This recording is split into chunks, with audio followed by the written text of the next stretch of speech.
புத்தியுள்ள ஸ்திரீ எதை கட்டுகின்றார்? வீட்டை கட்டுகின்றார்.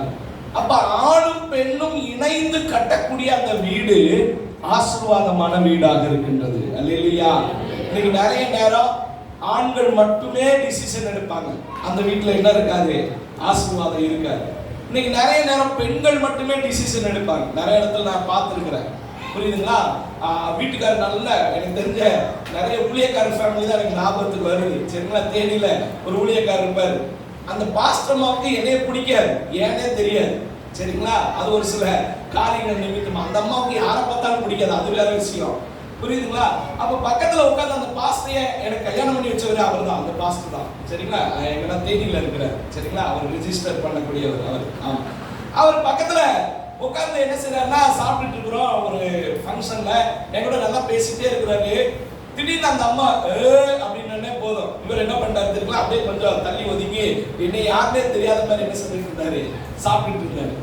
அப்ப என்ன சொல்ல வரேன்னா, ஒரு பக்கம் ஆண்கள் ஆதிக்கம் செலுத்துவதும் தவறுதான், ஒரு பக்கம் பெண்கள் ஆதிக்கம் செலுத்துவதும் என்னதான்? தவறுதான். புரிஞ்சுங்களா? அப்ப நம்ம என்ன பண்ணக்கூடாதுன்னா, ரெண்டு பேரும் இணைந்த குடும்பம் தான் அது ஆசீர்வாதமான குடும்பமா இருக்கும். ஒரு டிசிஷன் எடுக்கிறீங்களா, ஒரு தீர்மானம் எடுக்கிறீங்களா, ஒரு செலவு செய்றீங்களா, 10 ரூபாய் செலவு செஞ்சாலும் ஆணும் பெண்ணும், அதாவது கணவன் மனைவி சேர்ந்து செய்யக்கூடிய அந்த செலவு சரியானதா இருக்கும். ஒருவேளை ஆண் மட்டும்தான் நான் தான் சம்பாதிக்கிறேன், நீ எல்லாம் வீட்டுல உட்கார்ந்துட்டு இருக்கிற, உனக்கு என்னது கிடையாது, நான் செய்யறதா அப்படின்னு நீங்க என்ன செஞ்சிடக்கூடாது, விட்டுறக்கூடாது. பெண்கள் என்ன நினைக்க கூடாது, இந்த காசு எல்லாத்தையும் கொண்டு வந்து என்கிட்ட என்ன செய்யணும், கொடுத்துறோம், அதுக்கு என்ன ஏதுன்னு கேள்வி என்ன செய்யக்கூடாது, கேட்கக்கூடாது அப்படின்னு நீங்க நினைக்க கூடாது. 1 ரூபாய் செலவு செஞ்சாலும் உங்க வீட்டுல, ஒரு உதாரணத்துக்கு சொல்றேன், ஒரு மனைவியை கூப்பிட்டு இந்த மாசம் எவ்வளவுமா உங்களுக்கு இன்கம் வந்துச்சு, என்னமா செலவு பண்ணீங்கன்னு கேட்டா அவங்க சொல்ல தெரிஞ்சிருக்கும். கணவனை கூப்பிட்டு அவங்க கிட்ட கேட்டா அவங்களுக்கு என்ன செஞ்சிருக்கணும். ஆனா நம்ம நினைப்போம், எங்க பிரதர் பெத்த அம்மாவுக்கு காசு கொடுக்கணும்னா கூட என்ன செய்ய வேண்டியது இருக்கு, அப்படிலாம் சேர்ந்து செஞ்சோம்னா கொடுக்க முடியுமா பிரதர் அப்படின்னு நம்ம நினைப்போம். அல்லது என் கூட பிறந்த தங்கச்சிக்கும் அல்லது என்னுடைய தம்பிக்கும் நான் கொடுத்துட்டேன்னா என் வீட்டுல என்னது ரெண்டாதான் என்னது ரெண்டா வெடிச்சிரும் அப்படின்னு. அப்ப இதுல யார் மேல மிஸ்டேக் இருக்குது? சொன்னா என்னது அவங்களுக்கு பிரச்சனை. அப்ப சொல்லாம என்ன பண்ணிட்டு வந்துடுறாங்க, செஞ்சிடுறாங்க. அப்ப பெண்கள் நல்லா கவனிங்க, நீங்க என்னதான் தடுத்தீங்கனாலும் அவங்க செய்யணும்னு நினைச்சிட்டாங்கன்னா என்ன பண்ணிடுவாங்க, எப்படினாலும் உங்களை மட்டையை கட்டி என்ன செய்யறோம், உங்களை ஏமாத்தியாவது.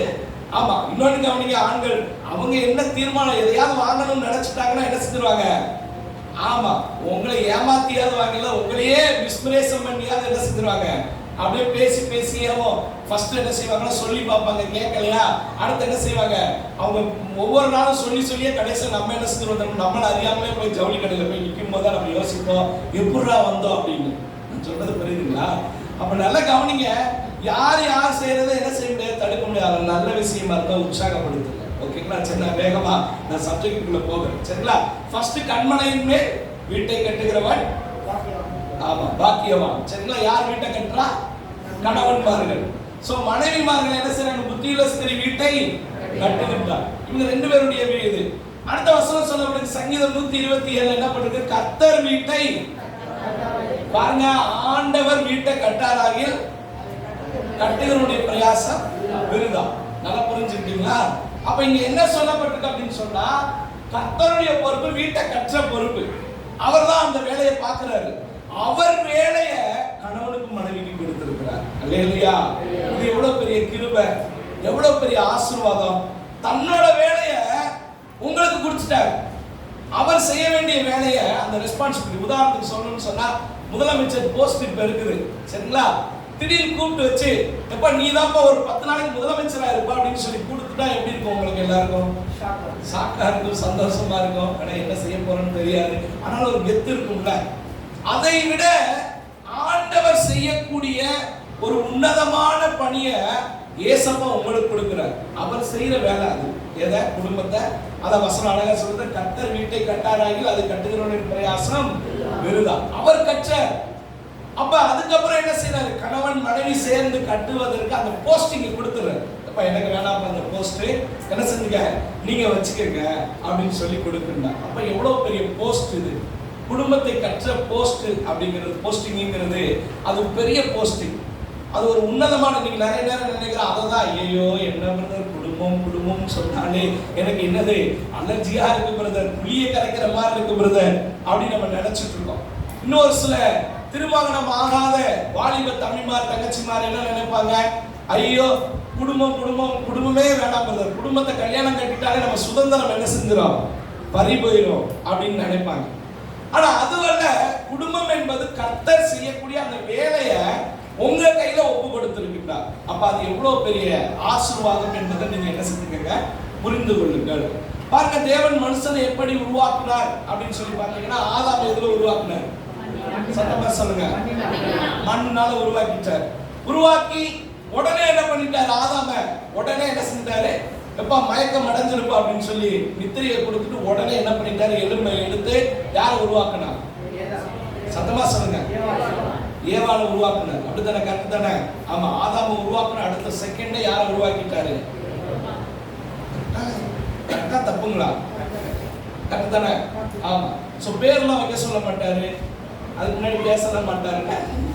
என்னடா ஒரு குடும்பத்துல குடும்பத்தை பத்தி பேசுனதுல பைபிளையே என்ன செஞ்சுட்டோம். ஆமா, அதனால கவனிங்க, ஆதாம உருவாக்குன உடனே ஏவாளை உருவாக்கல. நல்லா புரிஞ்சுங்க. ஆதாம உருவாக்கி அவர் கூட்டு போய் காமிக்கிறாரு, இதெல்லாம் நீ என்ன செய்ய அப்படின்னு சொல்லி, இதெல்லாம் நீ இதுக்கெல்லாம் பேர் வைப்பான்னு சொல்றாரு. பேர் வைக்கிறாரு, இன்னொன்று வாக்குத்தத்தம்லாம் கொடுக்குறாரு. அதுக்கப்புறம் தான் என்ன செய்யறாருன்னு சொன்னா ஏவாளை உருவாக்குறாரு.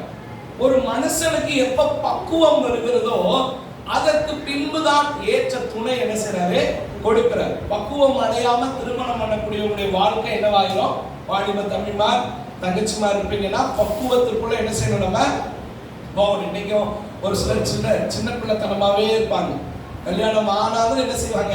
சின்ன பிள்ளை. தப்பு கிடையாது, சின்ன பிள்ளைத்தனம். ஆனால் எல்லா விஷயத்திலும் சின்ன பிள்ளைத்தனமா என்ன செஞ்சிடக்கூடாது, இருந்துடக்கூடாது.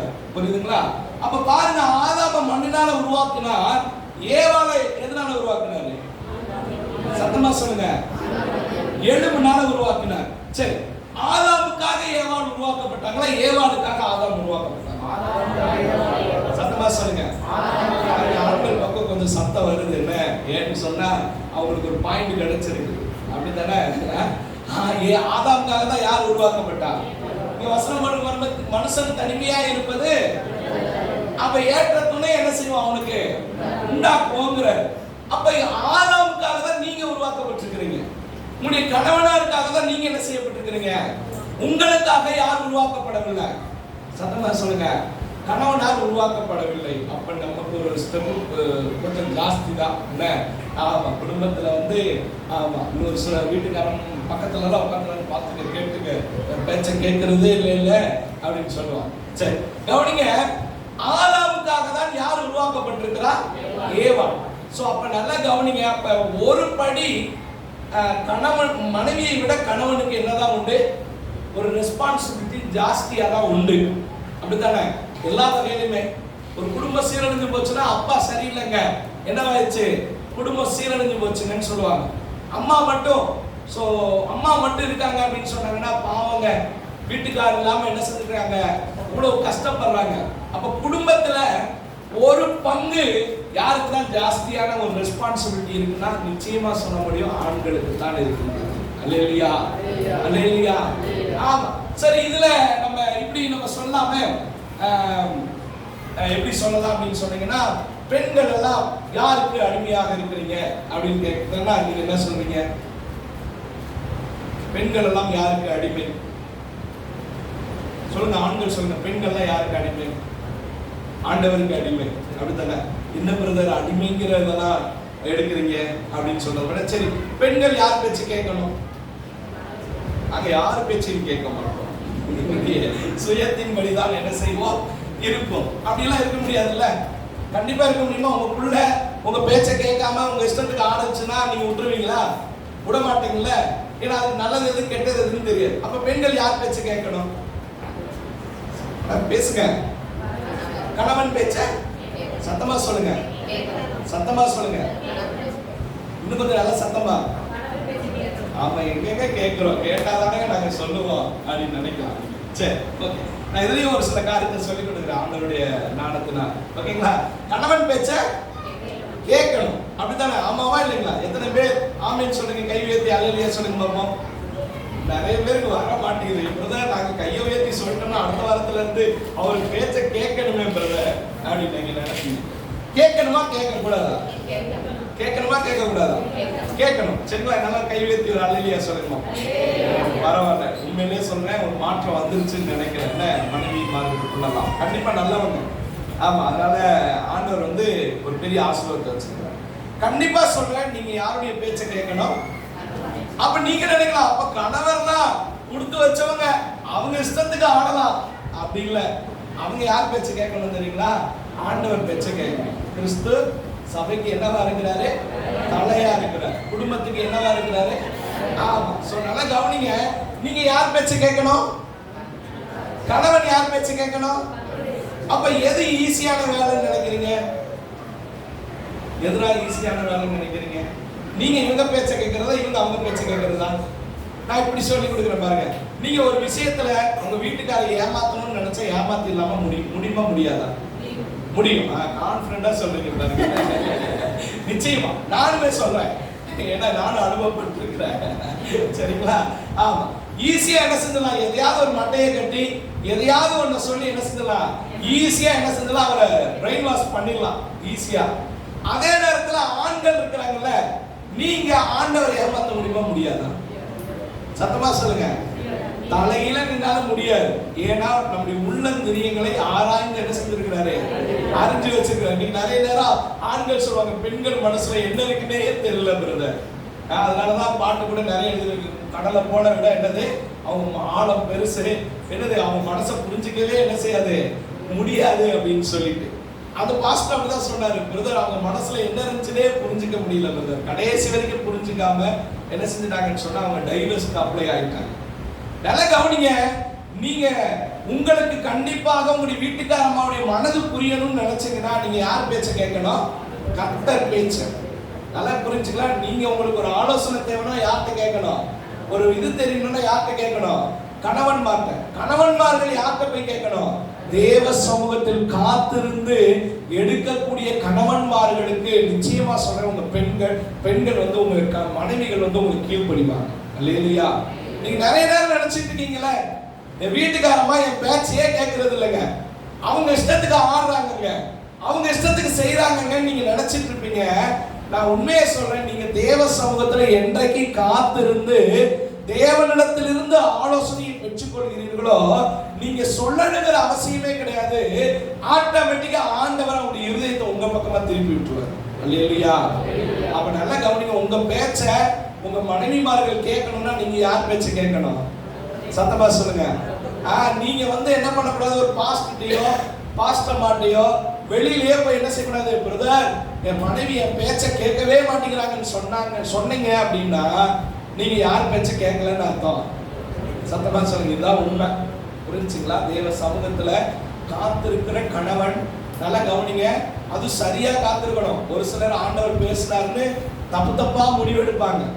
புரியுதுங்களா? எனக்கு தெரிஞ்ச ஒரு சகோதரன் கூட ஊழியம் செய்தவர் தான். ஆண்டவர் பேசினார்னு சொல்லிட்டு கிட்டத்தட்ட 3 பொண்ணுக்கு நிச்சயதார்த்தம் பண்ணிட்டாங்க. கடைசியில் என்ன ஆயிடுச்சு?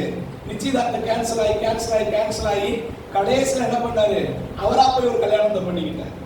அப்ப ஆண்டவர் எப்படி பேசுறார் அப்படிங்கிறத கண்டுபிடிக்க முடியும்னு சொன்னா வேதாகமத்தின் வாயிலாகத்தான் பேசுவார். இந்த வேத வசனத்தை விட்டுட்டு அவுட் ஆஃப் பைபிள்குள்ள இருந்து ஆண்டவர் ஒரு நாள் ஒருபோதும் பேச மாட்டார். அது எப்பேற்பட்ட ஊழியக்காரராக இருந்தாலும் சரி, அல்லது எப்பேற்பட்ட மனிதனாக இருந்தாலும் சரி, வேதாகமத்தை விட்டுவிட்ட மற்ற காரியங்கள் வந்துச்சுன்னா அது கள்ள தீர்க்க தரிசனமா இருக்கலாம், கள்ள தரிசனமா இருக்கலாம். ஆண்டவர் என்ன செய்வாரு? வேதாகமத்தின் அடிப்படை, இதுதான் அடிப்படை, இதுதான் நமக்கு பேஸ் பண்றோம். இதுல இருந்து வராத எல்லாமே பொய் தான். நீங்க ஓப்பனாவே எடுத்துக்கலாம். புரிஞ்சுங்களா? பைபிள்ல இருந்து வராத எல்லாமே என்னதான்? பொய் தான். சரிங்களா? அப்ப கவனிங்க. வீட்டுக்காரர் செபிக்கிறார் அப்படின்னு சொன்னா ஆண்டவர் எப்படி ஆலோசனை கொடுப்பார்னா வேதாகமத்தின் வசனத்தை மையமாக வச்சுதான் கொடுப்பார். அப்ப நீங்க கண்டுபிடிச்சுக்கலாம் இவர் என்ன பண்ணிருக்கிறாரு? ஜோம் பண்ணிக்கிறாரு அப்படின்னு அர்த்தம். சரிங்களா? அப்ப வீட்டுக்காரங்களா சொல்லுங்க, உங்க பேச்ச மனைவி கேட்கணும், நீங்க என்ன செய்யணும்? கர்த்தர் பேச்ச கேட்கணும், ஆண்டவர் சொல்றத கேட்கணும். இப்ப எப்படி இந்த செயின் கரெக்டா இருந்துச்சுன்னா கரெக்டா இருக்கும். ஆண்டவர் இருக்கிறாரு, கணவன் வந்து என்ன செய்யணும்? ஆண்டவரோடு இணைக்கப்பட வேண்டும். என்ன செய்யணும், மனைவி என்ன செய்யணும், அவங்களோடு இணைக்கப்படும் போதுதான் என்ன நடக்குது அப்படின்னு சொன்னா செயின் டைட் ஆகும். அப்ப நீங்க கேட்டீங்கன்னா தான் உங்க பேச்சை இவங்க என்ன செய்வாங்க, கேட்பாங்க. நீங்க கேட்கலன்னா இவங்க என்ன செய்ய மாட்டாங்க. ஏன்னா கர்த்தர் பேச்சை கேட்டா மட்டும் எப்படி பிரதர் என் பேச்சை கேட்பாங்கன்னா, கர்த்தர் பேச்சை நீங்க கேட்க ஆரம்பிச்சிட்டீங்கன்னா பொறுமை இருக்கும், சந்தோஷமா இருப்பீங்க, அன்பு இருக்கும். அப்ப நல்ல கவனி, உங்க கேரக்டர்ஸ்ல மாற்றம் வர ஆரம்பிச்ச உடனே நிச்சயமா சொல்றேன், இவங்களும் என்ன செஞ்சுருவாங்க உங்களுக்கு. அதான் பவுல் சொல்ற மாதிரி தான், நான் கிறிஸ்துவை பின்பற்றுவதை போல நீங்கள் என்ன செய்யுங்க, பின்பற்றுங்கள். அதே மாதிரிதான் எந்த கணவன் கிறிஸ்துவை பின்பற்றுகிறார்களோ அந்த மனைவியும் என்ன செய்வாங்க, கணவனை போல கிறிஸ்துவை பின்பற்றுகிறவர்களாக இருப்பார்கள். சரிங்களா? கவனி, 2 வகையான குடும்பம் உண்டு இந்த உலகத்துல. 2 குடும்பம் தான். புரியுதுங்களா? நான் சொன்னது 2 வகை தான், பல வகையெல்லாம் கிடையாது. முதல் வகை பாத்தீங்கன்னா இசைந்திருக்கும் குடும்பம். ஆண்டவர் மனுஷனை உருவாக்கி என்ன பண்றாரு தெரியுமா, எலும்புடும் எலும்பு மாம்சத்திலும் மாம்சமா இருக்கிறார் அப்படின்னு பார்த்துட்டு இங்க பாருங்க, இது நிமித்தம் புருஷன் தன் தகப்பனையும் தன் தாயை விட்டு தன் மனைவியோட என்ன செஞ்சிருப்பான், சத்தமா சொல்லுங்க, இசைந்திருப்பான். இசைவு என்பது என்னன்னு சொன்னா ஒருவரோடு ஒருவர் ஒரே மாம்சமாக இருக்கின்றார்கள். அல்லேலூயா. ஒரே மாம்சம். அப்ப ஒரே மாம்சமா இருந்தா என் பேர் வந்தா என்ன, என் மனைவி பேர் வந்தா என்ன, 2 பேரும் ஒண்ணுதானே அப்படிங்கிற எண்ணத்தோடு வாழக்கூடிய குடும்பம். அது யாருடைய குடும்பம் என்றால் கர்த்தரால் கட்டப்படுகிற குடும்பம். அது இயேசுவால் உருவாக்கப்பட்ட குடும்பம். புரியுதுங்களா? இசைந்த குடும்பம் யாரால உருவாக்கப்பட்ட குடும்பம்? ஏன்னா ஆண்டவர் வாக்குத்தத்த மனுஷனை உருவாக்கின உடனே என்ன செய்றாரு, இசைந்திருப்ப அப்படின்னு சொல்லி ஆண்டவர் சொன்ன குடும்பம். அடுத்து இன்னொரு குடும்பம் இருக்கின்றது, ஒருவரை ஒருவர் ஆண்டு கொள்ளுகிற குடும்பம். இது எப்ப வந்துச்சு? இடையில பிசாசு வந்து என்ன பண்ணா, யாரை விட்டு பிரிச்சுட்டான், தேவனையும் மனிதனை விட்டு பிரிச்சு பாவம் செஞ்சதுக்கு அப்புறம் சொல்றாரு, நீ அவளை ஆண்டு கொள்ளுவான், அவன் உன்னை என்ன செய்வான், ஆண்டு கொள்ளுவான். அப்ப பாவத்தினால் சாபத்தினால் பிறந்த குடும்பம் தான் ஆண்டு கொள்ளுகிற குடும்பம். இந்த ஆண்டு கொள்ளுகிற குடும்பத்துல தான் என்ன இருக்குன்னு சொன்னா, நான் பெரியவன் நீ பெரியவன். அங்க யார் இருப்பாங்கன்னு சொன்னா ஏசாமி இருக்க மாட்டார், அங்க யார் இருப்பா, பிசாசு இருப்பான். இன்னைக்கு பெரும்பாலான குடும்பத்திலே ஆண்டு கொள்ளுகிற குடும்பம் தான் இன்னைக்கு கிறிஸ்தவத்திலும் இருந்து கொண்டிருக்கின்றது. ஆனால் ஆண்டவர் விரும்புகிற குடும்பம் என்ன குடும்பம்? இசைந்திருக்கும் குடும்பம். கர்த்தரோடு இசைந்திருக்கிறது, கணவன் மனைவியோடு இசைந்திருக்கிறது, பிள்ளைகளோடு இசைந்திருப்பது. அப்ப பிரச்சனை உங்க குடும்பம். நீங்க இப்ப நல்லா அனலைஸ் பண்ணிருப்பீங்க, நம்ம குடும்பம் ஆண்டு கொள்ளுகிற குடும்பமா இசைந்திருக்கிற குடும்பமானு இப்ப நீங்க டிசைட் பண்ணிருப்பீங்க. ஆண்டு கொள்ளுகிற குடும்பங்கிறனாலதான் என்ன செய்யுது, அடிக்கடி பிரச்சனை வந்துகிட்டே இருக்குது. ஏன்னா பிசாசுடைய வேலையே எதுதான், பிரச்சனைய கொண்டு வந்துகிட்டே இருக்கிறது தான். அப்ப நல்ல கவனிங்க, இசைந்திருக்கிற குடும்பம் என்பது அது தேவனோடு இருக்கக்கூடிய குடும்பம். அங்க சமாதானம் இருக்கும், மகிழ்ச்சி இருக்கும். அப்ப நம்ம என்ன குடும்பமா மாறணும் ஆண்டவர் விரும்புறாரு? சத்தமா சொல்லுங்க, சத்தமா சொல்லுங்க. நம்ம எந்த குடும்பமா இருக்கணும்னு ஆண்டவர் விரும்புறாரு? இசைந்திருக்கிற குடும்பமாக மாற வேண்டும். ஆண்டு கொண்டிருக்கிற குடும்பம் வேண்டாம். ஏன்னா அது பாவத்தினால் பிறந்த குடும்பம், அது பிசாசின் வஞ்சகத்தினால் பிறந்த குடும்பம். அந்த குடும்பத்துல சாபம் இருக்கு, பிரச்சனை இருக்குது. சரிங்களா? ஓகே, நம்ம கர்த்தரோடு இசைந்திருக்கிற குடும்பமா எப்படி எல்லாம் மாறலாம்? அப்ப பிசாசு என்னோட ஆண்டு கொண்டிருக்கிற குடும்பம் எப்படி எல்லாம் இருக்குங்கிறத நம்ம என்ன செய்யணும் சொன்னா, ரெண்டையுமே நம்ம பார்த்துக்கிட்டே இருக்க வரப்போறோம். முடிவுல நம்ம கர்த்தரோடு இசைந்திருக்கிற குடும்பமா கர்த்தர் மாற்ற போகிறார். எத்தனை பேர் அல்லேலூயா சொல்றீங்க? அல்லேலூயா, அல்லேலூயா. இன்னைக்கு ஏசப்பா உங்க குடும்பத்துல ஒரு சந்தோஷமா என்ன செய்ய போகிறார், மாற்ற போகிறார். பாருங்க, ஒரு ரோப் ஃபேமிலி அப்படின்னு நம்ம சொல்லலாம். சரிங்களா? கணவன் மனைவி, யாரெல்லாம் கணவன் மனைவியா வந்து நீங்க கை தூக்கி காமிங்க பாப்போம். நல்லா கை தூக்கி காமிங்க. Very good, super. சரி, உங்களுக்கு ஒரு போட்டி வச்சிடலான்னு இருக்கிறேன். ஆஹா, என்ன பிரதர் போட்டி அப்படின்னு நினைக்கிறீங்களா? சரி, யாராவது ஒரு கணவன் மனைவி முன்னாடி வாங்க பார்ப்போம். எந்த அளவுக்கு அண்டர்ஸ்டாண்டிங்ல இருக்கீங்கன்னு பார்ப்போம். சரிங்களா? முன்னாடி வாங்க பார்ப்போம். ஐயோ வந்தா நாங்க மாட்டிக்குவோம் பிரதர். வாங்க பார்ப்போம், யாராவது ஒருத்தர் வாங்க பார்ப்போம். ஒரு கப்புள்ஸ் வாங்க. எந்த கப்புள்ஸ் வரீங்கன்னு பார்ப்போம். வாங்க வாங்க வாங்க வாங்க வாங்க பாருங்க, அண்ணன் வந்துட்டாரு பாருங்க. Very good sir. அண்ணன் எந்திரிச்ச உடனே அக்காவோட என்ன பண்ணிட்டாங்க, வாங்க பேச முன்னாடி வந்து பாருங்க. இவர் எந்திரிச்ச உடனே இவங்க என்ன பண்ணிட்டாங்க, ஆட்டோமேட்டிக்கா எந்திரிச்சு வந்துட்டாங்க. உண்மையிலேயே சொல்றேன், நல்ல குடும்பம் நான் நினைக்கிறேன். அப்படித்தானே? அம்மாவா சிஸ்டர், அம்மாவா பிரதர்? ஆமா. சரி, இவங்களுக்கு ஒரு டாஸ்க் கொடுத்துருவோம் சரிங்களா, ஒரு கேம் வச்சுருவோம் சரிங்களா. ஆமாம், இவங்களுக்கு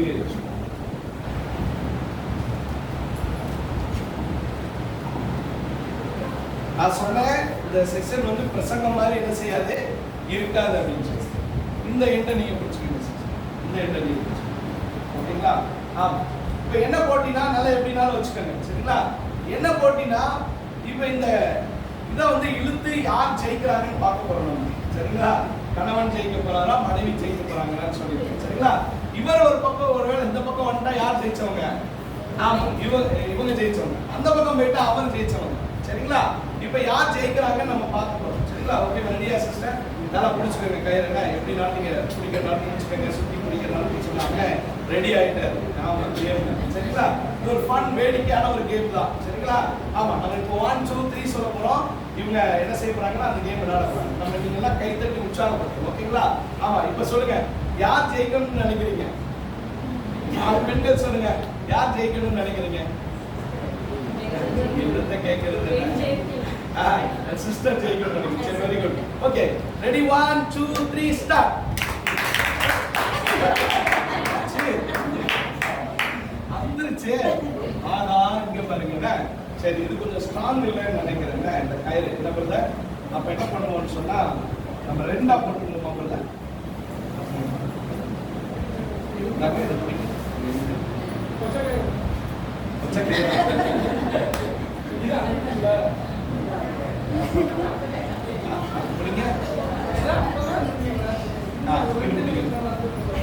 இப்ப பாருங்க, ரெண்டு கயிறா போட்டாச்சு, ரெண்டு கயிறா போட்டாச்சு சரியா.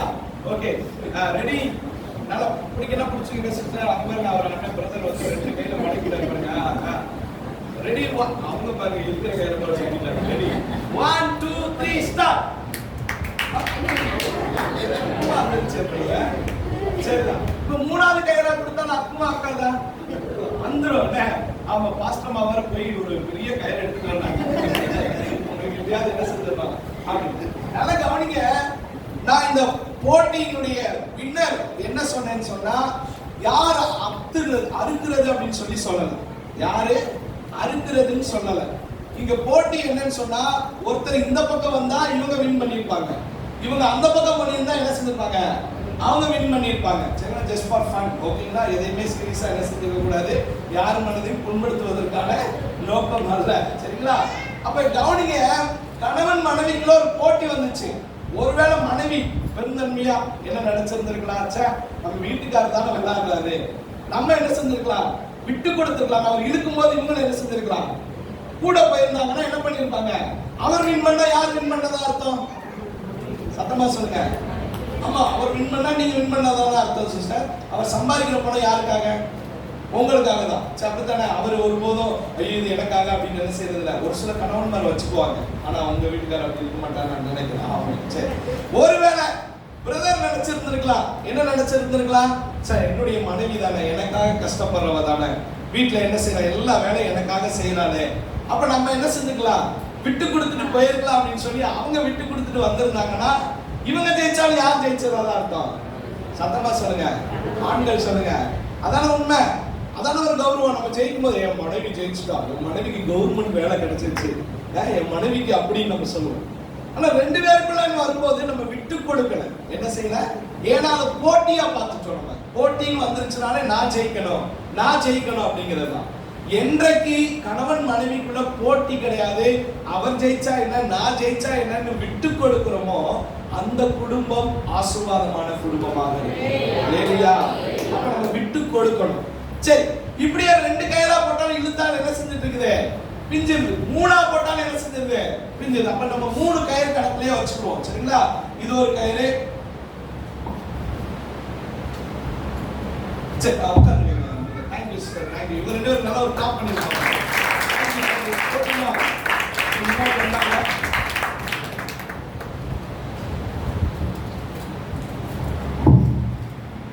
ஓகே, இப்போ இந்த 3 கயிறு சேர்ந்து இருந்தாலும் இதுக்கு என்ன கிடைக்காது, ஸ்ட்ராங் கிடைக்காது. அப்படித்தானே, 3 கயிறுக்கு என்ன கிடைக்காது, ஸ்ட்ராங் கிடைக்காது. அப்படித்தானே. சரி, ஒரு கயிறு நான் சொல்றேன் கணவன், இன்னொரு கயிறு யாரு, மனைவி. இப்ப இவங்க 2 பேர் மட்டும் இருந்தாலும் என்னது இல்ல, அந்த உறவுல ஒரு ஸ்ட்ராங் இல்லை. அப்பப்ப பிரச்சனை வருது, அப்பப்ப கஷ்டம் வருது, அப்பப்ப கவலையும் வருது. சரி, அப்ப இன்னொன்னு இயேசு சேர்ந்துட்டாருன்னா அங்க நிரந்தரமான சொல்யூஷன் கிடைக்குமானா அங்கேயும் என்ன செய்யல, சொல்யூஷன் கிடைக்க மாட்டேங்குது. நம்ம ஒன்றும் சர்ச்சுக்கு வந்துட்டு தான் இருக்கிறோம், அப்படித்தானே பிரதர்? எத்தனையோ வருஷமா ஜெபம் பண்ணிட்டு இருக்கிறோம், இன்னும் என் மனைவிக்கு என்ன செய்ய மாட்டேங்குது, ரட்சிப்பே கிடைக்க மாட்டேங்குது. கணவன் மனைவி மாதிரி நினைப்பாங்க, இன்னும் என்ன செய்யறோம், இயேசுவை தேடிக்கிட்டே இருக்கோம், என் குடும்பத்துல இன்னும் என்ன வந்துகிட்டே இருக்குது, பிரச்சனை வந்துகிட்டே இருக்குன்னு இப்ப யாரை குறை சொல்லிடுவோம்? சத்தமா சொல்லுங்க, சத்தமா சொல்லுங்க. கர்த்தர் மேல பழிய போட்டுருவோம், அப்படித்தானே? ஆமா. பாருங்க, இந்த மூணு இப்படி இருக்கிறதுனால இது ஸ்ட்ராங் ஆகாது.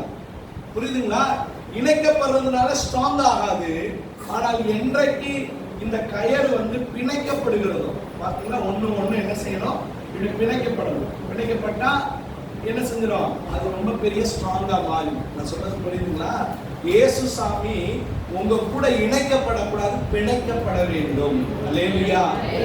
இணைக்கப்பட்டா வாழ்க்கையில சந்தோஷம் வந்துருமா? இயேசுவை தேடுனா இப்படி நம்ம சொல்லுவோமே, நம்ம சகைங்கிற ஒரு மனுஷன் இருந்தான், அவன் மரத்து மேல நின்றுட்டு இருந்தான், உட்கார்ந்துட்டு இருந்தான். அப்ப என்ன நடக்குது, ஏசாமி பேர் சொல்லி கூப்பிடுறாரு. என்ன பேர் சொல்லி கூப்பிடுறாரு? ஏசாமி சகையுமே நீ என்ன செய், கீழே இறங்கிவான. சகையும் பேரை சொன்னாரா? பேர் சொல்லல. இவரே என்ன செய்றார், பேரை முன் குறித்து அழைத்திருக்கின்றார். உங்களையும் ஆண்டவர் பேரை சொல்லி அழைச்சிருக்கிறாரு, பேரை சொல்லி முன் குறிச்சிருக்கிறார். ஆமென், அல்லேலூயா. ஆமா. அடுத்து கீழே இறங்கி வாப்பா அப்படின்ட்டு கீழே இறங்கி யார் கூட பேசிட்டு இருக்கிறா? ஏசாமியும் யாரும் பேசிட்டு இருக்கிறாங்க, சகையும் பேசிட்டு இருக்கிறாங்க. நல்ல ஒரு உறவு வந்துருச்சு. இப்ப எங்க போயிட்டாங்க, சகையுடைய வீட்டுக்கே யார் வந்துட்டா? ஏசப்பா வந்துட்டார். வீட்டுக்குள்ள என்ன செஞ்சுட்டு இருக்காரு, வந்தது மாத்திரல சாப்பாடு என்ன செய்யறாரு, சாப்பிடுறாரு. அப்ப அவனுக்கு ரட்சிப்பு வந்துருச்சா அப்படின்னா வரல. அவனுக்கு என்ன செய்யல, ரட்சிப்பு வரல. ஏசாமி கூட தான் இருக்கிறாரு, பேர் சொல்லி கூப்பிட்டாரு, என்ன செய்யறாரு, அவன் வீட்டுல சாப்பிட்டுட்டு இருக்கிறாரு. ஆனால் ரட்சிப்பு வரவில்லை. எப்ப ரட்சிப்பு வருதுன்னு சொன்னா, அவன் எப்ப மனம் திரும்புறானோ அப்பதான் ரட்சிப்பு வருது. இல்லையா? உங்க வாழ்க்கையிலையும் ஏசாமி கூடயே இருக்கலாம். நல்லா புரிஞ்சுங்க, ஏசாமியோட பேசுறவங்களா இருக்கலாம். ஆனால் என்றைக்கு நீங்க மனம் திரும்புறீங்களோ அன்னைக்கு தான் ரட்சிப்பு வரும். இன்னைக்கு நிறைய கிறிஸ்தவ குடும்பத்துக்குள்ள நிறைய நேரம் நினைப்பாங்க, இவங்களே ஒரு கிறிஸ்தவ ஃபேமிலியா இருக்கிறாங்க, இவங்க ஒரு ஊழியக்கார ஃபேமிலியா இருக்கிறாங்க. நிறைய நேரம் அவங்கள பார்த்து என்ன செஞ்சுறாங்க, நிறைய பேர் இடறி போயிடுறாங்க. நான் சொல்றது புரியுதுங்களா? நிறைய என்ன பாஸ்டர் குடும்பமே சரியில்லையே. இன்னைக்கு எத்தனையோ வெளியில, திருநெல்வேலியில ஒரு பாஸ்டர் இருக்குன்னா, நம்ம இதுல விகேபுரம் பக்கத்துல, அந்த பாஸ்டர் என்கிட்ட ஒரு நாள் ஃபோன் பண்ணார். பிரதர், நான் பொண்ணு எடுத்தது தேடி பிரதர். ஆமா, ஓகே, சரி அப்படின்னு. அவங்க கல்யாணம் பண்ணி என் கூட என்ன செஞ்சாங்கன்னா ஊழியம் பண்ணிட்டு இருந்தாங்க. ஓகே, ஆனா இப்ப பிரிஞ்சு இருக்கிறாங்க, எப்படியாயும் சேர்த்து வைங்க அப்படின்னா. என்ன பிரச்சனை ஏதுன்னு சொல்லி விசாரிச்சதுக்கு அப்புறம் தெரியுது, நல்ல கவனிங்க, ஊழியக்காரருடைய குடும்பத்துல நிறைய பிசாசு பிரச்சனையை கொண்டு வந்துட்டு இருக்கிறாங்க இந்த கடைசி நாட்கள். விசுவாசிகளுடைய குடும்பத்திலையும் கிறிஸ்தவர்களுடைய குடும்பத்திலையும் என்ன செய்யலாம், பிரிவினையை கொண்டு வந்துட்டு இருக்கிறான். ஏன்னு சொன்னா, பிசாசுக்கு நல்லா தெரியும், குடும்பமா கூடிட்டாங்கன்னா, குடும்பமா பிரிச்சுவல் குடும்பமா மாறிட்டாங்கன்னா அந்த குடும்பம் எங்க போயிடும், பரலோகத்துக்கு போயிடும். அந்த குடும்பத்தை கொண்டு தேவன் பெரிய காரியத்தை செஞ்சிருவாருங்கிற ஒரு பயம் யாருக்கு இருக்கு? சத்தமா சொல்லுங்க. இன்னைக்கு நாமளும் நிறைய நேரம் என்ன செஞ்சிடும், விட்டு கொடுத்துரும். அந்த நேரம் ஏரியால நல்ல என்ன செய்யறாங்கன்னா, ஊழியம் செய்யக்கூடிய ஒரு குடும்பம் ஊழியம் செஞ்சுட்டு இருந்தாங்க. அவங்க என்ன பண்ணிட்டாங்கன்னு சொன்னா, ஒரு சில காரணங்களை காட்டி என்ன உங்களுக்கு பிடிக்கலன்ட்டாங்களாம். அந்த யாரு பாஸ்டமா பிடிக்கல அப்படின்னோடனே பாருங்க, சபைக்கு வந்த ஒரு சின்ன ஒரு வாலிப பொண்ணோடு தொடர்பை ஏற்படுத்தி கொண்டு அந்த குடும்பமே சின்னாபின்னமா மாறிடுச்சு. இவங்க என்ன சொல்றாங்கன்னா, அந்த வாலிப பொண்ணோட தொடர்பு இருக்கு. இவர் என்ன சொல்றாருன்னா, ஒரு வாலிப பையன் வந்தான், அவனோட என்னவாயிடுச்சு, தொடர்பாயிடுச்சு அப்படின்னு சொல்லி இப்ப பிரச்சனைகள் பெருசாகி இப்ப பிரிஞ்சிருக்கிறாங்க. இப்ப அந்த ஊழியக்காரர் சொல்ற, எனக்கு கல்யாணம் பண்ணி வச்சார்ல ஒரு பாஸ்டர், எனக்கு கல்யாணம் பண்ணி வச்சார்ல ஒரு பாஸ்டர், அவர் என்ன ஏதுன்னே கேட்க மாட்டேங்கிறாரு பிரதர். அவர்லாம் ஒரு மனுஷனா அப்படியா அப்படின்னாரு. என்னங்க கொடுமை இது, கல்யாணம் பண்ணி வச்சதுதான் பாஸ்டருடைய வேலைன்னா, அவங்க பிரிஞ்சுட்டாங்கன்னா போய் பிரிச்சு வைக்கிறது அவருடைய வேலையா? நேற்றுக்கு என்ன சொன்னார்னா, ஒரு பாஸ்டர் சொன்னாரு, குடும்பத்தை பிரிக்கிறதுக்கு என்னைய கூப்பிடுறாங்க பிரதர் அப்படிங்கிறாரு. சரி, கல்யாணம் பண்ணி வச்சது குத்தமா? யாரெல்லாம் சர்ச்சில் கல்யாணம் பண்ணி சர்ச் பாஸ்டர் மூலமா யாராவது இருந்தா கை வைத்து காமிங்க பாப்போம். வெரி குட், நிறைய பேர் இருக்கீங்க. ஆமா, உங்களுக்கு ஒரு பிரச்சனைனா என்ன வந்துருவீங்க, பாஸ்டர் கிட்ட வந்துருவாங்க. அதே சந்தோஷமா இருந்தா யார்கிட்ட வர மாட்டாங்க. ஆமா, எதையாவது ஒரு ஏதோ ஒரு காரியத்துல ஏதோ ஒரு ஆசீர்வாதத்தை பெற்றுக்கொண்டாங்கன்னா என்ன செய்ய மாட்டாங்க, பாஸ்டர் நீங்க தான் சேர்த்து வச்சுங்க, அதனால நாங்க ஆசீர்வாதமா இருக்கணும். பிரச்சனைனா யார்கிட்ட வந்துருவாங்க. அதுவும் கல்யாணம் பண்ணி வச்சதுனால அவங்களுக்குள்ள ஒரு பிரச்சனை தான் வந்து தீர்த்து வைக்கணுமா. இது எந்த வகையில நியாயம்னு ஒன்றும் புரியல எனக்கு. சரிங்களா? அப்ப நல்ல கவனிங்க. இப்ப என்ன சொல்ல வரோம் அப்படின்னு சொன்னா, உங்களுடைய வாழ்க்கையிலே இயேசு இணைக்கப்பட்டிருக்க கூடாது, பிணைக்கப்பட்டிருக்க வேண்டும். அந்த முப்பரி நூல் என்ன செய்யாது, அறாது. இப்போ 3 நூல் பின்னி பின்னி இருந்துச்சுன்னா, இப்ப நீங்க தூரத்துல இருந்து பார்த்தா எந்த நூல் எப்படின்னு கண்டுபிடிக்க முடியுமா உங்களால? முடியாது. ஏன்னா அந்த அளவுக்கு அந்த நூல் என்ன செய்யப்பட்டிருக்கும், பின்னப்பட்டிருக்கும். உங்களுடைய வாழ்க்கையிலையும் உங்களுடைய ஒரு தனிப்பட்ட விதத்தில் நீங்க அடையாளப்படுத்தப்பட மாட்டீங்க. கணவன் மனைவி இயேசுசாமி 3 பேருமே என்ன செய்வீங்கன்னா தெரிவிங்க. அப்ப எந்த குடும்பம் இயேசுவால் பிணைக்கப்படுகிறதோ அந்த குடும்பம் ஆசீர்வாதமான குடும்பமாக இருக்கும்.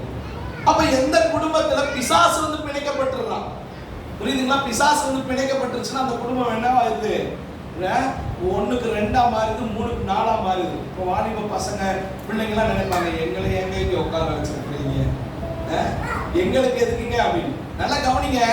கணவன் மனைவி உறவுக்குள்ள யார் வரணும்? ஏசாமி வரும்போது உங்களுடைய குடும்பம் கட்டப்படும்.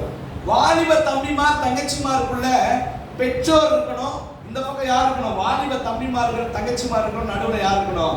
கர்த்தர் இருக்க வேண்டும். உங்க குடும்பத்தை நீங்க கட்டணும்னு நினைச்சீங்கன்னா இது பீச்சர். எப்படினாலும் கல்யாணம் பண்ணி தான் என்ன செய்யணும் ஆகணும். கல்யாணம் பண்ணாம என்ன செய்ய மாட்டாங்க, விட மாட்டாங்க. அப்படித்தானே? ஆமா. யாருக்காவது கல்யாணம் பண்ணக்கூடாதுன்னு ஆசை யாருக்காவது இருக்கா? யாருமோ இருந்தாலும் என்ன செய்ய மாட்டாங்க, விட மாட்டாங்க. சமுதாயத்துல என்ன பண்ணிடுவாங்க. ஆமா. அப்ப கணவன் மனைவி நடுவுல ஏசாமி வரும்போது அது பிணைக்கப்படும் போது அது ஆசீர்வாதமான குடும்பம். பெற்றோர் வாலிப பிள்ளைங்க ஏசாமியும் இணைகிற குடும்பம் அது ஆசீர்வாதமான குடும்பமாக மாறும். அல்லேலூயா. வாலிப தம்பிமார் தங்கச்சிமார் உங்க இஷ்டத்துக்கு என்ன செஞ்சிடக்கூடாது, எனக்கு பிடிச்சிருக்கு அப்படின்னு கல்யாணம் பண்ணிடாதீங்க. பண்ணினீங்கன்னா உங்க வாழ்க்கையில பிடிச்சிருக்குங்கிறது பிடிச்ச மாதிரியே பிரச்சனையா மாறிடும். அல்லேலூயா. அல்லேலூயா. கர்த்தர் கொடுக்கிற ஆசீர்வாதம் அதுதான் நன்மையான ஒன்று. ஒருவேளை உங்க மனசுக்குள்ள இவரை யார கல்யாணம் பண்ணலாம், இவங்களை கல்யாணம் பண்ணிக்கிட்டா என்ன செய்வாங்க, நிறைய பேர் எங்களுக்கு ஃபோன் பண்ணி கவுன்சிலிங் கேட்கும்போது சொல்லுவாங்க. கேட்டுட்டு விசாரிச்சா கடைசியில சொல்லக்கூடியது, நான் லவ் பண்ணேன்றது முழுசா நீதான் சொன்னாரு, கடைசியில கல்யாணம் பண்ணதுக்கு அப்புறம் என்ன செஞ்சாரு, என்னை விட்டுட்டு போயிட்டாரு அப்படின்னு சொல்லக்கூடிய நிறைய குடும்பங்கள் உண்டு. நீங்க லவ் மேரேஜ் பண்ணிட்டீங்கன்னா உங்க அப்பா அம்மா சைடும் யாரும் வர மாட்டாங்க, அவங்க அப்பா அம்மா சைடும் யாரும் வர மாட்டாங்க. உங்க வாழ்க்கை என்ன வந்துடும், நிர்கதியாயிரும். கர்த்தருடைய துணையும் கிடைக்காது. சொல்றது புரியுங்களா? ஆண்டவருடைய உதவியும் என்ன செய்யாது, கிடைக்காது. அப்ப வாலிப தம்பிமார் தங்கச்சிமார் ரொம்ப கவனம். நல்லா கவனிங்க. நீங்க பெற்றோர் இயேசு கிறிஸ்து எடுக்கக்கூடிய தீர்மானம் தான் உங்க குடும்பத்திலே வலுவை கொண்டு வரும். அந்த அப்படி கட்டப்படக்கூடிய குடும்பம் ஆசீர்வாதமா இருக்கும். உங்களை பேர் ஏமாத்திடுவாங்க. என் உயிரே நீதான், உனக்காக நான் என்ன செஞ்சிருவேன், உயிரையே கொடுத்துருவேன். கல்யாணம் முடிஞ்சதுக்கு அப்புறம் 10 நாள் அந்நியமா இருப்பாங்க. அதுக்கப்புறம் என்ன வந்துடும், பிரச்சனை வந்துடும். ஒரு வாலிப தம்பி இப்படிதான் லவ் பண்ணிட்டு இருந்தான். அவன்கிட்ட நாங்க எவ்வளவோ சொல்லி பார்த்தோம், டே கல்யாணம் பண்ணாதரா கல்யாணம் பண்ணாதரான்னு சொல்லல, டே லவ் பண்ணி என்ன செய்யாத அப்படின்னு. அவனை என்ன பண்ணா தெரியுங்களா, அந்த பொண்ணை கூட்டிட்டு வந்து கல்யாணம் பண்ணிச்சான். கல்யாணம் பண்ணி 1 மாசம் கூட ஆகல. இப்ப என்ன தெரியுமா சொல்றான், எல்லாத்துக்கிட்டே கல்யாணம் மட்டும் பண்ணிடுறாங்க. அதுவும் கூட்டிட்டு போய் என்ன செய்யாதீங்க. அவன் கூட ஒருத்தன் இவங்கிட்ட வந்து ஐடியா கேட்டுருக்கான், டே நீ கூட்டிட்டு வந்த இல்லடா, நானும் அதே மாதிரி என்ன செய்யணும், அந்த பொண்ணை கூட்டிட்டு ஏதாவது ஐடியா சொல்றாங்க. இவன் என்ன சொல்லியிருக்கான் தெரியுங்களா, டே தயவு செஞ்சு என்ன செஞ்சிடாத, அந்த காரியத்தை செஞ்சிடாத. சொல்லும் போது கேட்குதா, ஒண்ணு சொல் புத்தி வேணும், இல்லைன்னா என்ன செய்வாங்க. அவன் இன்னைக்கு நிறைய நேரம் என்னன்னா, வாலிப தம்பிமார் தங்கச்சிமார் எனக்கு எல்லாம் தெரியும், என் விருப்பத்துக்கு தான் செய்வேன் அப்படின்னு செஞ்சுட்டு தவிக்கிற குடும்பங்கள் நிறைய உண்டு. நீங்க வேணா முடிஞ்சதுக்கு அப்புறம் என்கிட்ட வந்து கேளுங்க, அத்தனை பேருடைய நம்பர்ஸ் கொடுக்குறேன், இல்லைன்னா அத்தனை பேரை கூட என்ன செய்யறேன் கூட்டிட்டு போய் கூட காமிங்க. நீங்க நினைக்கலாம் அப்ப சேர்ந்து இருக்கிற என்ன சொல்றது, அரேஞ்ச் மேரேஜ் மட்டும் சந்தோஷமா இருக்கா, சமாதானமா இருக்காது. அரேஞ்ச் மேரேஜுக்கு ஒரு சில கிருபை உண்டு, கிரேஸ் உண்டு. அதுவும் என்ன செய்யாது, லவ் மேரேஜுக்கு எல்லாம் கிடைக்காது. அப்ப நல்லா கவனிங்க, எந்த மேரேஜ்னாலும் கர்த்தருக்குள் கட்டப்படுகிற குடும்பம் தான் ஆசீர்வாதமா இருக்கும். ஆனால் லவ் மேரேஜ்ங்கிறது உங்க வாழ்க்கையில பிரச்சனையை கொண்டு வந்துடும். அதனால கவனிங்க, நீங்க யார் கூட முடிவு எடுக்கணும், பெற்றோர் யாரோட முடிவு எடுக்கணும், இயேசு கிறிஸ்து. இப்படித்தான் முடிவு எடுக்கணுமே தவிர அதை விட்டுட்டு என்ன பண்ணிடக்கூடாது, சுயத்துல முடிவு எடுத்துடக்கூடாது. அதே மாதிரி பெற்றோருக்கு உரிமை இருக்கா பிள்ளைகளுக்கு இஷ்டத்துக்கு கல்யாணம் பண்ணி வைக்கணும்னா நோ. பெற்றோருக்கு யாருக்கு விருப்பம் இருக்கான்னு கேட்கணும், பிள்ளைங்களுக்கு விருப்பம் இருக்கா இல்லையாங்கிறத என்ன செய்யணும், கேட்டுதான் கல்யாணம் பண்ணி வைக்கணும். அதை விட்டுட்டு என்ன பண்ணக்கூடாது, நான் பெத்தவன், நான் பெற்று எடுத்துட்டேன், அதனால ஏன் விருப்பத்தை நீ என்ன செய்யணும் செய்யணும் அப்படின்னு போர்ஸ் பண்ண கூடாது. புரியுதுங்களா? நிறைய இடத்துல போர்ஸ் பண்ணி அப்படியும் பிரச்சனை வந்துருச்சு. சென்னையில ஒரு குடும்பம் இருக்கிறாங்க, அவங்க பாத்தீங்கன்னா அந்த பொண்ணு பிடிக்கவே இல்லை மாப்பிள்ளைய. ஆனா என்ன பண்ணிட்டாங்கன்னா கல்யாணம் பண்ணி வச்சுட்டாங்க. ஆனா கல்யாணம் பண்ணி 3 மாசத்துல சின்ன சின்ன பிரச்சனைகள் தான், பெரிய பிரச்சனை எல்லாம் கிடையாது. சின்ன சின்ன பிரச்சனைகள் மூலமாக இப்ப பிரிஞ்சு கிட்டத்தட்ட அவங்க சென்னையில இருக்கிறாங்க. அவங்க வீட்டுக்காரர் என்ன செய்றாரு, கொடைக்கானல்ல ஒர்க் பண்ணிட்டு இருக்காரு. அப்ப பாருங்க, போர்ஸ் பண்ணி கல்யாணம் பண்ணி வச்சிடக்கூடாது பிள்ளைங்களுக்கு. அப்ப முதலாவது நீங்க என்ன செய்யணும், பெற்றோர் யார்கிட்ட ஆலோசனை கேட்கணும், கர்த்தரிடத்துல கேட்கணும். வாலிப தம்பிமார் தங்கச்சிமார் யார்கிட்ட ஆலோசனை கேட்கணும், கர்த்தரிடத்துல கேட்கணும். அப்புறம் என்ன செய்யணும், பெற்றோரும் வாலிப பிள்ளைகளும் இணைந்து அந்த திருமண வாழ்க்கையை நம்ம ஆரம்பிக்கும் போது நிச்சயமா சொல்ற அது ஒரு பெரிய ஆசீர்வாதமா இருக்கும். அல்லேலூயா. அதனால வாலிப தம்பிமார் தங்கச்சிமார் உங்க வாழ்க்கையில திருமணத்தை டிசைட் பண்றதுக்கு யாரெல்லாம் இருக்க உங்க கூட துணையா பெற்றோர் இருக்கிறாங்க, யார் இருக்காங்க, கர்த்தர் இருக்கின்றார். நீங்க சுயமா என்ன செஞ்சுறாங்க, ஒரு நாளும் முடிவு எடுத்துறாங்க. வாலிப தம்பிமார் தங்கச்சிமார் என்ன செஞ்சுறாங்க, உங்க விருப்பத்துக்கு இந்த காரியத்தை செஞ்சுறாங்க. புரியுதுங்களா? அதனால ரொம்ப பி கேர்ஃபுல். அதனால ஆண்டவர் உங்களை என்ன செய்வாரு, ஆசீர்வதிப்பார். சரி, அப்ப பாருங்க, இங்க 3 என்ன செய்ய வேண்டும், பிணைந்து இருக்க வேண்டும். இசை என்ன செய்வது சொன்னா இணைக்கப்படக்கூடாது, பிணைக்கப்பட வேண்டும்.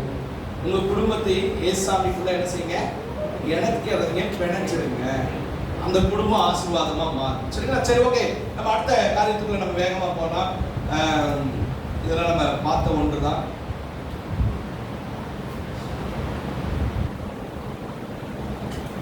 சரி, இப்ப கவனிங்க, இந்த ஆதாம் ஏவாள் இருந்தாங்க. சரிங்களா? இப்ப நம்ம என்ன குடும்பத்தை பார்க்க போறோம்னு சொன்னா, ஆண்டு கொள்ளக்கூடிய குடும்பத்துல என்னெல்லாம் பிரச்சனை இருக்குங்கிறத நம்ம பார்க்க போறோம். சரிங்களா? இசைந்து இருக்கிற குடும்பத்தை குறித்து நம்ம அடுத்து பார்க்கணும். ஓகேங்களா? ஆண்டு கொள்ளக்கூடிய குடும்பத்துல என்னெல்லாம் பிரச்சனை இருக்குங்கிறத நம்ம பார்க்கணும். சரிங்களா? முதலாவது ஆதாம் ஏவாள், அங்க யார் இருந்தா, கர்த்தர் இருந்தார்.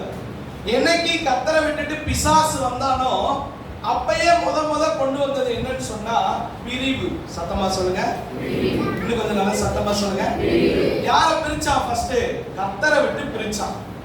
இந்த பிரிவு என்கிற எண்ணம், பிரிவு என்கிற குணம் யார் யாருக்குள்ளலாம் இருக்குதோ ஓப்பனா டிக்ளேர் பண்ணனா, அவர்கள் தேவனால் நடத்தப்படுகிறவர்கள் அல்ல, சாத்தானால் இயக்கப்படக்கூடியவர்கள் தான் இந்த பிரிக்கிறவங்க. பிரிக்கிற வேலையை பார்க்கறவங்க யார் தான், சாத்தானின் தூதர்கள்.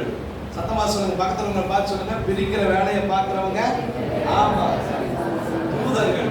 ஓப்பனா பேசிடலாம். யார் பிரிக்கிற வேலையை பார்க்கறாங்களோ, எங்கே பிரிகிற எண்ணங்களை கொண்டு வருகிறதோ உங்களுடைய மனதிற்குள்ள, அது நீங்க ஈஸியா சொல்லிடலாம், இது கர்த்தர் கிடையாது, யார் தான், பிசாசு.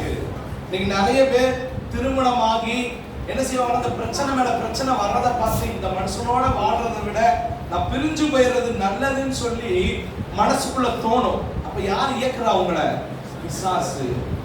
தேவன் நல்லா கவனிக்க, சேர்க்கிறவரா இருக்கிறார். தேவன் இணைத்ததை மனுஷன் என்ன செய்யக்கூடாது, பிரிக்க கூடாது. நீங்க நிறைய மாமியார் இருப்பாங்க, அவங்களுடைய வேலையே என்னதான், சத்தமா சொல்லுங்க, கணவனையும் மனைவியும் பிள்ளையும் என் மருமகளையும் துரிக்கிறதாங்க வேலை அப்படின்னு இருப்பாங்க. நாத்துனார் இருப்பாங்க, என்னடா இது அப்படின்னு. இன்னொரு சில பொண்ணோட அம்மா அப்பா இருப்பாங்க.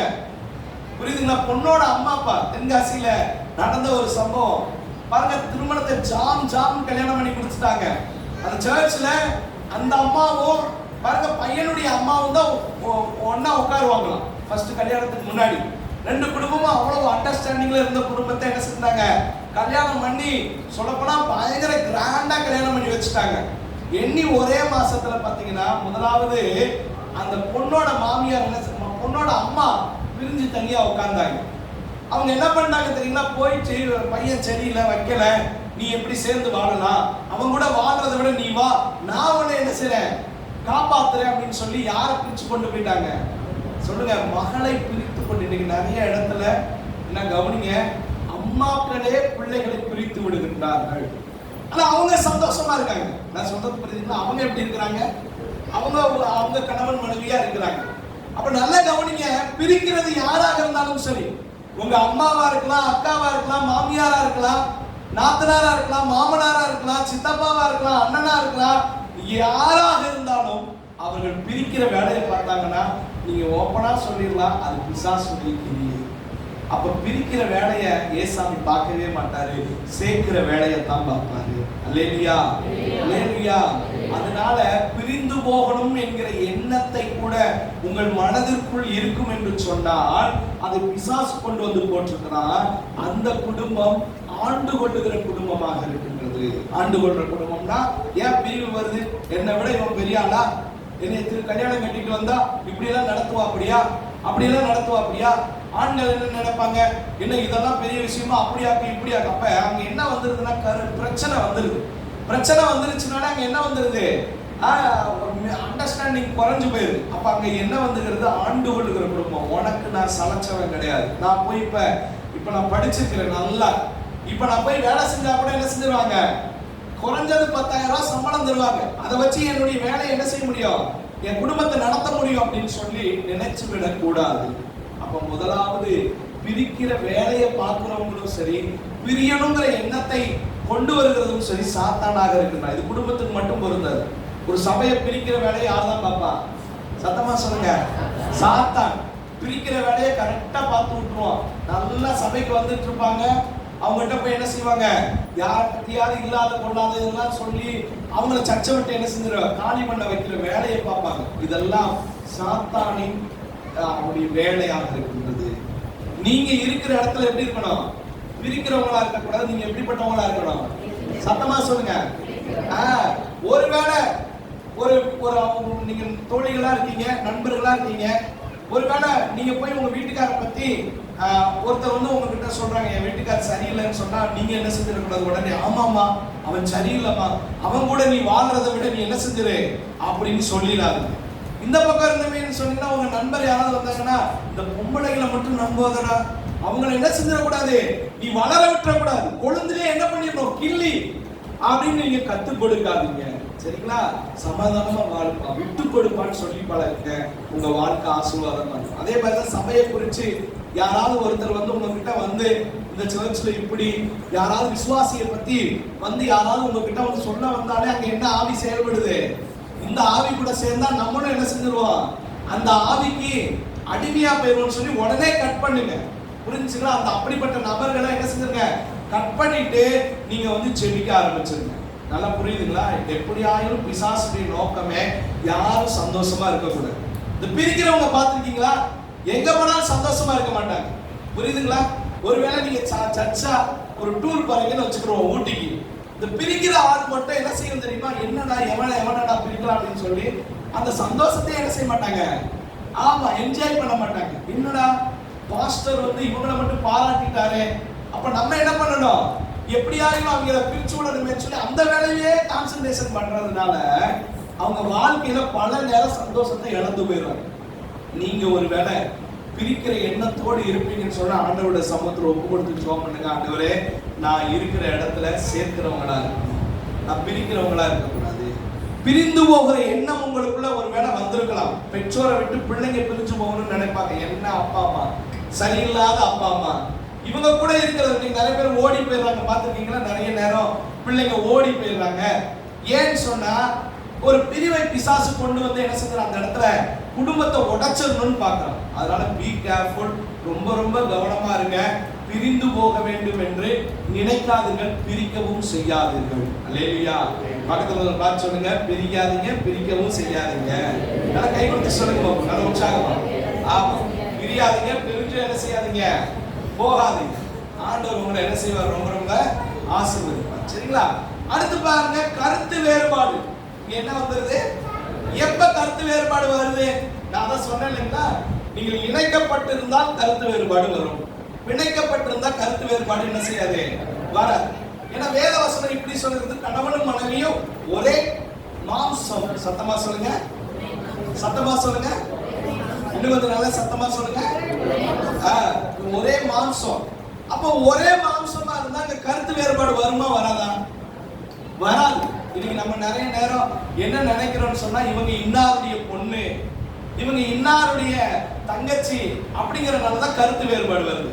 இந்த மனைவிமார்களுக்குள்ள கணவன்களுக்குள்ள ஏன் கருத்து வேறுபாடு வருதுன்னா, இவர் இன்னாருடைய பையன் அப்படிங்கிறனால. ஆனா என்றைக்கு கணவன் வந்து நினைக்கணும், இது என்னுடைய சரீரம், அந்த சரீரத்துக்கு வலிச்சுச்சுன்னா உங்களுக்கு என்ன செய்யணும், வலிக்கணும். எப்படி பிரதர் வலிக்கும் அப்படின்னா, அன்பு, சரிங்களா? அவங்களுக்கு ஒரு காரியம்னா நீங்க என்ன செய்யணும், கேர் எடுத்துக்கணும். இவங்களுக்கு ஒரு காரியம்னா நீங்க என்ன செய்யணும், கேர் எடுத்துக்கணும். நம்ம என்ன நினைச்சுப்போம், ஆமா ஒழுங்கா உருப்படியா நம்ம கூட வந்து 5 நிமிஷம் பேசுறது கூட இல்ல, இந்த மனுஷனுக்கு தண்ணி ஒண்ணுதான் வச்சு கொடுக்கணுமா இருக்கும் அப்படின்னு என்ன செய்வோம், டீயை கொண்டு வந்து டமான்னு வைப்போம். என்ன இது ஆண்கள் என்ன நினைப்பாங்க, இவனுக்கு வேலை செஞ்சே என்ன செஞ்சது, இதெல்லாம் போயிருதேப்பா அப்படின்னு நினைப்பாங்க. அப்ப இந்த கருத்து வேறுபாடை கொண்டு வருகிறது பிசாசு காரியமாக இருக்கின்றது. நீங்க 2 பேர் யார் ஜெயிச்சாலும் யார் ஜெயிச்சதா தான் அர்த்தம். சத்தமா சொல்லுங்க. யார் தோத்தாலும் என்னதான் அர்த்தம், நீங்க 2 பேருமே தோத்ததா தான் அர்த்தம். அப்படிப்பட்ட ஒரு காரியத்தை உங்க மனசுல வைக்கணும். உங்க வீட்டுக்கார பார்க்கும்போது இவருக்கு அடுத்தவர் அப்படின்னு நினைக்காம என்னுடைய சரீரம். சத்தமா சொல்லுங்க.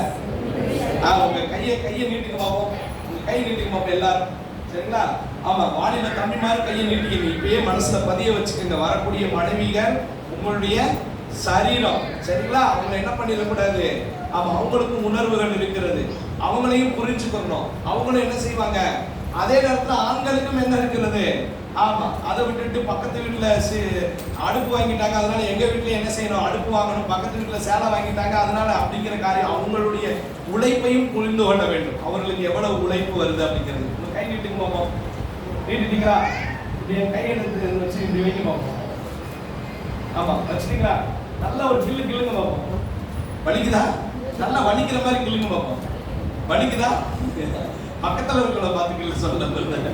வலிக்குதா? சோ எப்படி உங்களுக்கு வலிக்குதோ அதே மாதிரி தான் உங்க சரீரத்துக்கு என்ன செய்யும், வலிக்குதுங்கிறது. அதான் உன்னை நீ நேசிப்பது போல பிறனையும் நேசிப்பாங்க. முதல்ல நம்மளே நேசிக்கிறது இல்ல அப்படின்னா, கணவன் மாதிரி யாரும் நேசிக்கிறது இல்ல, மனைவியை நேசிக்கணும். மனைவி யாரும் நேசிக்கிறது இல்ல, அப்ப நம்மளே நேசிக்காத போது எப்படி அடுத்தவங்களை நேசிப்போம்? புரியுதுங்களா? அப்ப உங்களை நீங்க நேசிக்கணும்னு சொன்னா நீங்க யாரை நேசிக்கணும், கணவன் மாதிரி. மனைவியை நேசிச்சீங்கனாலே உங்களை அதான் ஊராம் பிள்ளையை ஊட்டி வளர்த்தா தாம்பிள்ள அது கட்டத்தாட்ட இருக்குல்ல. ஊராம் பிள்ளைங்கிறது என்னதான், உங்க மனைவி தான். அவங்களை வளர்த்தா உங்க பிள்ளை என்ன செஞ்சிருமா. ஆமா, ஆனா ஊராம் பிள்ளை கிடையாது. நீங்க கல்யாணம் பண்ணிட்டீங்கன்னா உங்க சரீரமாக இருக்கின்றார்கள். அல்லேலூயா. அப்ப நல்லா கவனிங்க, கருத்து வேறுபாடை பிசாசு கொண்டு வந்துடுறார். அப்ப ஒரு விஷயத்துல விட்டு கொடுக்கணும்னா விட்டு கொடுத்துருங்க. விட்டு கொடுக்கறதுனால ஒண்ணும் தப்பு கிடையாது. ஒரு இப்படி வச்சுக்கோங்க, மனைவி விட்டு கொடுத்துட்டா கணவன் விட்டு கொடுத்ததா அர்த்தம். கணவன் விட்டு கொடுத்துட்டா யார் விட்டு கொடுத்ததா அர்த்தம்? சத்தமா சொல்லுங்க. நீங்க ஜெயிச்சீங்கன்னா யார் ஜெயிச்சதா அர்த்தம்? நீங்க ஜெயிச்சீங்கன்னா யார் ஜெயிச்சதா அர்த்தம்? அவ்வளவுதான் வாழ்க்கை. இப்படி மட்டும் நீங்க எடுத்துட்டீங்கன்னா நிச்சயமா சொல்றேன், உங்க வாழ்க்கையில ஒரு சமாதானம் தான் இருக்கும். இல்லையா? என்ன வந்துடும், ஒரு டீக்கு ஒரு காலையில எந்திரிச்ச உடனே அம்மா டீ குடுமான்னு இருப்பாரு. டீயை கொண்டு வச்சிருப்பாரு.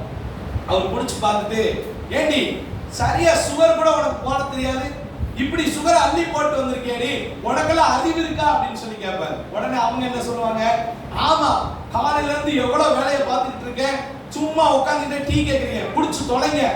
அப்ப என்ன ஆகும், இவங்க ஒண்ணு பேசுவாங்க, அவங்க ஒண்ணு பேசுவாங்க, அவங்க ஒண்ணு பேசுவாங்க. கடைசியில் என்னவா இருந்தோம், அந்த நாள் முழுக்க உங்க வாழ்க்கையில ஒருத்தர் என்ன செய்வாங்க, இப்படி பார்த்தா இப்படி பார்த்தா என்ன செய்வாங்க, போவாங்க. அப்ப நம்ம பிள்ளை இருக்கக்கூடிய ஆதங்கத்தை என்ன செய்யணும், யார்கிட்ட கொட்டி தீர்க்கணுமே சொல்லிட்டு கணவன்மார் நண்பர்கள் இடத்துல போயிடுவாங்க. டே மனைவி பாத்தியாடா, கல்யாணமே பண்ணிடாதா, இப்படிப்பட்ட ஒரு வாழ்க்கையா இருக்கு. மனைவி என்ன பண்ணுவாங்க, ஒண்ணு அவங்க அம்மா வீட்டுக்கு ஒரு போனை போட்டு, அம்மா என் வீட்டுக்காரரு அப்படிமா இப்படிமா. இது இன்னும் உடம்பு என்ன தெரியுங்களா, 60 வயசு பாட்டி கூட போன் பண்ணி நீங்க நிறைய இடத்துல தாத்தாவா இருப்பாரு, அவர் வந்து சொல்லுவாரு.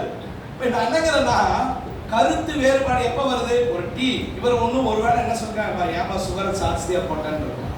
இவங்க என்ன பண்ணிருக்காங்க, ஆமாங்க தெரியாம போட்டேங்கன்னு ஒரு வார்த்தையில சின்ன விஷயத்துல விட்டு கொடுத்துருந்தீங்கன்னா அன்னைக்கு உங்க வாழ்க்கையே சந்தோஷமா இருக்கும். இல்லையா?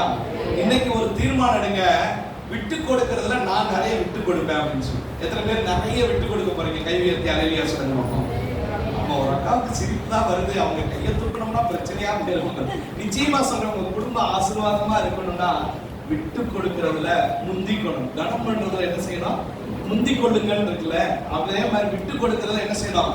உங்களுக்கு அவங்களுக்குள்ள ஒரு ஈகோ இருக்கணும். என்ன ஈகோ தெரியுமா? அவர் விட்டு கொடுத்துட கூடாது, நான் விட்டு கொடுத்துடணும். புரியுதுங்களா? நீங்க என்ன செய்யணும்? மனைவி விட்டு கொடுக்கறதுக்குள்ள நான் என்ன செஞ்சணும்? நான் இப்படி சொல்ல வரேன் எப்படின்னு சொன்னா, இயேசு கிறிஸ்துவின் அன்பை யார் ஃபர்ஸ்ட் காட்ட போறீங்க? புரியுதுங்களா? ஆகா இப்ப சண்டை வரப்போதே நம்ம என்ன செய்யணும்? இயேசுவினுடைய அன்பை காட்டிடணும் சொல்லி முந்திக்கங்க. யார் என்ன சொல்லுங்க முந்திக்கிறீங்களோ அவங்க ஜெயிச்சதா அர்த்தம். அல்லேலூயா. எப்படிப்பட்ட ஒரு ஆரோக்கியமான ஒரு சண்டை போட்டு பாருங்க, உங்க குடும்ப ஆசீர்வாதமா இருக்கும். அல்லேலூயா. நீங்க எத்தனை பேர் இயேசு கிறிஸ்துவின் அன்பை உங்க வீட்டுக்காரர்கிட்ட கணக்கில்லாம காட்ட போறீங்க? கை உயர்த்தி அல்லேலூயா சொல்லுங்க பாப்போம். வரமாட்டீங்குது. எத்தனை பேர் உங்களுடைய மனைவி பார்க்க உங்களுடைய அன்பை இயேசு கிறிஸ்துவின் அன்பை காட்ட போறீங்க? கை உயர்த்தி அல்லேலூயா சொல்லுங்க பாப்போம். வரமாட்டேங்குது. என்ன எங்க விட்டு கொடுக்கிறது? நல்லா கவனிங்க, விட்டு கொடுக்கிறதுக்கு மனசு இல்லைன்னா உங்களை மறைமுகமாகவோ வெளிப்படையாகவோ பிசாசு தான் உங்களை ஆளுகை செய்து கொண்டிருக்கும். உங்க குடும்பத்துல என்ன வராதுங்க, வராது. அவ்வளவுதானே, அவ்வளவுதான். எதையுமே சாதாரணமா எடுத்துக்கிட்டீங்கன்னா சாதாரணமா தான் இருக்கும். சின்ன விஷயத்தை கூட பெருசா எடுத்துக்கிட்டீங்கன்னா பெருசா தான் பிசாசு காமிப்பான். இவ்வளவுதான் அற்பமா. சப்போ ஒரு நிமிஷம் நீங்க அமைதியா இப்படிதான் பாருங்க. ஒரு மருமகள் வந்து ஒரு ஊழியக்காரத்தை வந்துட்டு, ஐயா எனக்கும் எங்க மாமியாருக்கும் சண்டை மேல சண்டை வந்துகிட்டே இருக்கியா, பிரச்சனை மேல பிரச்சனையா, எப்படி தீர்க்கிறதுனே தெரியலையா அப்படின்னு சொன்னாங்க. உடனே இவரும் பல முறை அட்வைஸ் பண்ணி பார்த்துருக்கிறாரு, ஒன்னும் நடக்கல. இப்ப திரும்ப வந்து அந்த மருமகள் என்ன செய்யறா, மாமியாரை பத்தி குறை சொல்லிக்கிட்டே இருக்கா. எதையாவது ஒன்று சொல்லி இப்ப என்ன செய்யறாருன்னா, ஒரு நாணை ஆண்டவர் ஒரு நாணத்தை கொடுத்தார். உடனே போன ஒரு வாட்டர் பாட்டில் எடுத்து என்ன அதை தண்ணியை ஊத்தி ஜெபம் பண்ணி, இது ஒரு ஜெப தண்ணி. இது என்ன தண்ணி? சத்தமா சொல்லுங்க, ஜெப தண்ணி. நீ எப்பெல்லாம் உங்க மாமியார் சண்டை போடுறாங்களோ அப்ப நீ இந்த தண்ணி என்ன செய்யணும்? வாய்க்குள்ள ஊத்திக்கணும். ஊத்திட்டு மிழுங்கவும் கூடாது, என்ன செய்யக்கூடாது. எப்ப சண்டை முடியுதோ அப்பதான் நீ என்ன செய்யணும்? முழுங்கணும். இப்படி நீ செஞ்சேன்னா உன் குடும்பத்துல சண்டையே இருக்காது போ அப்படின்ட்டு. இவங்க என்ன பண்ணிட்டாங்க, நேரம் போயிட்டாங்க. திடீர்னு மாமியார் கோபத்தோட வந்தாங்கன்னா இவங்க என்ன செஞ்சுருவாங்க, ஒரு மூடி எடுத்து ஊத்திட்டே வச்சுக்குவாங்க. இவங்க கான்சன்ட்ரேஷன்லாம் இப்ப எதுல போயிடுச்சு? முழுங்க கூடாது, என்ன செய்யக்கூடாது. இப்ப அந்த மாமியார் திட்டி திட்டி பாக்குறாங்க, செவிடங்காதுல சங்கூதுன மாதிரி. அதுக்கப்புறம் என்ன செய்றாங்க, ஆமா அவ்வளவுதான் போல அப்படின்னு என்ன செஞ்சுறாங்க. ஒரு வாரம் கழிச்சு அந்த பாஸ்டர் கிட்ட வந்தாங்க, ஐயா நீங்க ஜெபம் பண்ணி கொடுத்த அந்த ஜெப தண்ணிக்கு அவ்வளவு வல்லமையா, அவ்வளவு பவர்யா, எங்க குடும்பத்துல சண்டையே இல்லையா அப்படின்னாங்க. பவர் எதுல இருந்துச்சு? தண்ணியில இருந்துச்சா? இல்ல, அவங்களுடைய சிந்தனையில இருந்துச்சு, கான்சென்ட்ரேஷன். அப்ப பாருங்க, ஒரு சண்டை வருது அப்படின்னு நினைச்சீங்கன்னா ஒண்ணே என்ன பண்ணுங்கன்னு சொன்னா, அந்த இடத்துல சண்டை போடும்போது என்ன செய்யணும், அந்த இடத்துல நின்றுட்டு உங்க கவனத்தை என்ன செஞ்சிருங்க, திசை திருப்பிடுங்க. இல்லைன்னா என்ன பண்ணுங்க, அந்த இடத்த விட்டு சத்தமா சொல்லுங்க, ஆமா இது என்னோட ஹேபிட். ஏன்னா யாருக்காக ஊழியக்காரனா இருந்தா இன்னும் பிரதரே குடும்ப ஆலோசனை முகாம் நடத்துறாரு, குடும்ப ஆசீர்வாத மீட்டிங் நடத்துறாரு, இவரே சண்டை போடுவாருன்னா சண்டை எல்லாருக்கும் தான் வரத்தான் செய்யும். யாருக்கும் மாற்றுக்கிறது அப்படிப்பட்ட ரொம்ப பெரிய பரிசுத்தவான்கள்லாம் யாரும் என்ன செய்யல இல்ல. வருவது இயல்பு, ஆனால் சண்டை அப்படியே வளர்த்துக்கிட்டே போறதுதான் தப்பு. சண்டை வந்துருச்சுன்னு வச்சுக்கோங்களேன், நான் வீட்டை விட்டு என்ன செஞ்சிருவேன், பைக் எடுத்துட்டு எங்கேயாவது போயிடுவேன். போயிட்டு வந்தா பாத்தீங்கன்னா சண்டை நடந்ததுக்கான அறிகுறியே இல்லாம ஆட்டோமேட்டிக்கா பேச ஆரம்பிச்சு. இதுதான் வேணும், சண்டை நடக்கும். புரியுதுங்களா? ஆட்டோமேட்டிக்கா என்ன பண்ணுவீங்க, நீங்க கோவப்பட்டீங்களா டக்குன்னு சமயக்கட்டுக்குள்ள போய் என்ன செய்யுங்க, வெறும் இருக்கிற பாத்திரத்துல நல்லா இருக்கிற பாத்திரத்தை கூட இறக்கி போட்டு என்ன செய்யுங்க, விளக்க ஆரம்பிச்சுங்க. ஆண்களுக்கு கோவம் வருதா, நீங்க என்ன பண்ணுங்க, ஆமா போய் செல்ஃப்ல இருக்கிற புக்ஸ் எல்லாம் இருக்கு தெரியுங்களா, அது எல்லாத்தையும் கீழே தள்ளி விட்டுருங்க. புரியுதுங்களா? கோபத்துல கூட என்ன, அந்த கோபத்தை என்ன செய்யுங்க, அந்த மனைவி முன்னாடி காட்டாம ரூம்ல வந்து தள்ளி விட்டுருங்க. தள்ளி விட்டுட்டு அந்த புக்ஸை பாருங்க, ஐயோ இதெல்லாம் அடுக்கி வைக்கணுமே, சரி அடுக்கி வைப்போம் அப்படின்னு என்ன செய்யுங்க, அடுக்கி வச்சுட்டு அடுத்த செகண்ட் என்ன பண்ணிடுவீங்க, போய் அவங்க யாரு மேல தப்பு இருக்குங்கிறதெல்லாம் வேணாம். ஒரு ரெண்டு பேரும் ஒரே மாம்சம் தான், யார் மன்னிப்பு கேட்டாலும் என்னதான் அர்த்தம், அதான் சொன்னேன். நீங்க மன்னிப்பு கேட்டா யார் மன்னிப்பு கேட்டதா அர்த்தம், சத்தமா சொல்லுங்க. நீங்க மன்னிப்பு கேட்டா யார் மன்னிப்பு கேட்டா, பழி வாங்குறதுக்கு இது நல்ல ஒரு தருணம். நீங்க வீட்டுக்காரர் பழி வாங்கணும்னு நினைச்சா நீங்க போய் மன்னிப்பு கேட்டீங்கன்னா அவர் மன்னிப்பு கேட்டதா அர்த்தம். புரியுதுங்களா? நீங்க மனைவியை பழி வாங்கணும்னு நினைச்சா நீங்க என்ன பண்ணிருங்க, அவங்ககிட்ட போய் மன்னிப்பு கேட்டுருங்க. புரியுதுங்களா? அப்ப இப்படி பண்ணீங்கன்னு வச்சுக்கோங்களேன், ஒருத்தர் பழி வாங்கிடலாம் நம்ம எப்படியா இருக்கும். புரியுதுங்களா? அதனால அவர் விட்டு கொடுத்த மாதிரி ஆயிரும். என்ன, நம்ம விட்டு கொடுக்க கூடாது. நீங்கெல்லாம் ஆனா என்ன சொல்லணும், போய் மன்னிப்பு கேட்கறதுனால அவர் விட்டு கொடுத்துருவாரு. புரியுதுங்களா? ஆமா. அதனால கருத்து வேறுபாடை பிசாசு கொண்டு வருகிறவனாக இருக்கிறான். அந்த கருத்து வேறுபாடு வரும்போதே நீங்க நிதானிச்சு பார்க்கணும். இங்க என்ன செய்யலாம், பிசாசு வேலையை காட்ட போகணும்னா, நான் யாரு கூட இருக்கிறேன், இயேசுவோடு பிணைக்கப்பட்டிருக்கிறேன், இது எனக்கானது அல்ல அப்படின்னு சொல்லி அந்த இடத்த விட்டு என்ன செஞ்சிருங்க, மூவ் பண்ணிட்டீங்கன்னு வச்சுக்கோங்களேன். ஏசப்பா அவங்களை என்ன செய்வாங்கன்னா ஆசீர்வதிப்பாங்க. கோபம் இன்னைக்கு பெரிய பிரச்சனையே அதுதான். என்னதான்? கோபம். இன்னைக்கு கோபப்பட்டு இன்னைக்கு நிறைய நேரம் வார்த்தையை விட்டுருவாங்க. நானே விட்டுருக்கேன் நிறைய நேரம். புரியுதுங்களா? விட்டதுக்கு அப்புறம் உட்காந்து யோசிச்சு பார்த்தா நம்ம பேசின வார்த்தை என்னது தப்பா இருக்கே, இது ஒரு ஏதோ ஆணித்தனமான வார்த்தையா இருக்கு அப்படின்னு. கோபத்துல நம்ம எதை பேசுறோம்னே தெரியாம என்ன செஞ்சிருவோம், பேசிடுவோம். அதனால கோபம் வாலிப பிள்ளைங்களுக்கு வரக்கூடாது. என்ன பண்ணக்கூடாது, கணவன்மாருக்கும் வரக்கூடாது, மனைவிக்கும் வரக்கூடாது, யாருக்குமே வரக்கூடாது. சாந்த குணம் உள்ளவர்கள் இந்த பூமியை, அப்ப பூமியவே சுதந்திரித்துக் கொள்ள முடியும்னு சொன்னா, சாந்த குணமா இருக்கிற கணவனால மனைவியை சுதந்திரிக்க முடியாதா? சாந்த குணமா இருக்கிற மனைவியால கணவனை சுதந்திரிக்க முடியாதா? அப்ப பூமியவே சுதந்திரிக்க முடியுமா? பிள்ளைங்க சாந்தமா இருந்தா பெற்றோரை சுதந்திரிக்கலாம் இல்லையா? அப்ப கோபம் என்கிற கேரக்டர் யார் கொண்டு வரான்னு சொன்னா, பிசாசு கொண்டு வரக்கூடிய ஒன்று. இந்த கோபப்படுறதுனால நல்லா கவனிங்க. இப்படிதான் பாருங்க, ஒரு மனுஷன் ஒரு நாடி கிட்ட போயிட்டு, ஐயா நான் கோபப்பட்டுக்கிட்டே இருக்கேயா, எனக்கு கோபமே என்ன செய்ய மாட்டேங்குது, தீர மாட்டேங்குதியா அப்படின்னா. சரிப்பா, நீ கோபப்படும் போதெல்லாம் அந்த மரம் இருக்கு இல்லையா, ஒரு மரக்கட்டை வீட்டுல அரைஞ்சு வச்சுக்க, ஒரு பலகை மாதிரி. நீ கோபப்படும் போதெல்லாம் ஒரு ஆணியை எடுத்துட்டு போய் என்ன செஞ்சிரு, அந்த மரக்கட்டையில அரைஞ்சு வச்சிரு அப்படின்ட்டு. சரிங்கயா அப்படின்ட்டார். இவர் எத்தனை முறை கோபப்படுறாரோ அத்தனை முறை என்ன செஞ்சிருவாரு, அந்த ஆணியை அரைஞ்சுட்டே வந்தார். புரிஞ்சுங்களா? திரும்ப ஒரு நாள் அந்த ஆணியை பார்த்தாரு. ஐயா நீங்க சொன்ன மாதிரி நான் என்ன செஞ்சுட்டேன், ஆணியெல்லாம் அரைஞ்சிட்டேன் அப்படின்னு. சரி ஓகே அப்படின்னு நீ அவர் கூட்டு போனார். அந்த இடத்துல கூட்டு போயிட்டு, இத்தனை முறை கோபப்பட்டிருக்கேல்ல, இது எல்லாத்தையும் கோபம்லாம் மறைஞ்சு போச்சா அப்படின்னு கேட்டாரு. ஆமா, இந்த கோபம் மறைஞ்சிச்சு. அப்ப ஆணியை கொடுங்க.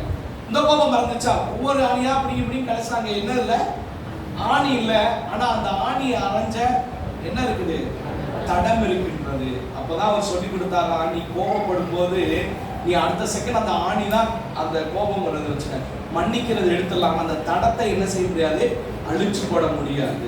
அப்ப நல்லா கவனிங்க, நீங்க கோபப்படுவதுன்னா உங்க ஹார்ட்டுக்கும் பிரச்சனை தான், உங்க கல்லீரலுக்கும் பிரச்சனை தான், உங்க பிரெயினுக்கு என்னதான் பிரச்சனை தான். அப்ப முடிஞ்ச அளவுக்கு நீங்க என்ன பண்ணணும், சாந்தமாக மாறிக்கொள்ள வேண்டும். இன்னொன்னு சொல்றேன், கோபப்படுத்தாமல் இருக்க வேண்டும். அல்லேலூயா, அல்லேலூயா.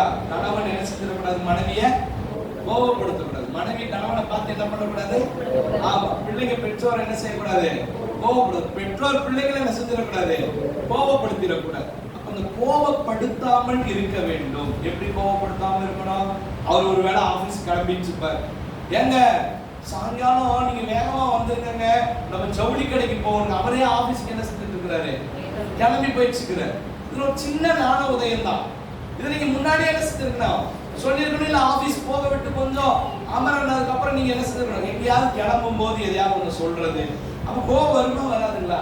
அதே மாதிரிதான் மனைவிமார்களை திடீர்னு யாரையாவது 4 பேர் என்ன செய்தது கூட்டிட்டு வந்துருவீங்க. நல்லதான், தப்பு கிடையாது உபசரிக்கிறது. ஒரு வார்த்தை ஃபோன் பண்ணி கூட, நான் கூப்பிட்டு வரேன், ஒரு டீ எதையாவது என்ன செய்ய ஏற்பாடு பண்ணி வைப்பேன். ஏதாவது வீட்டுல இருக்கா இல்லையான்னு முதல்ல புரியணும்.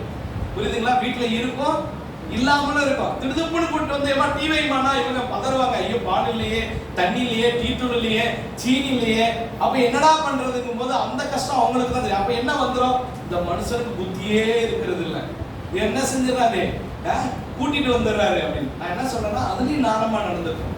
நம்ம வீடு என்னென்ன இருக்கு என்னென்ன இல்லைங்கிறது யாருக்கு தெரிஞ்சிருக்கணும், சத்தமா சொல்லுங்க. ஆமா, உங்க வீட்டுல என்ன தீர்ந்துருக்குன்னு யாருக்கா தெரியுமா?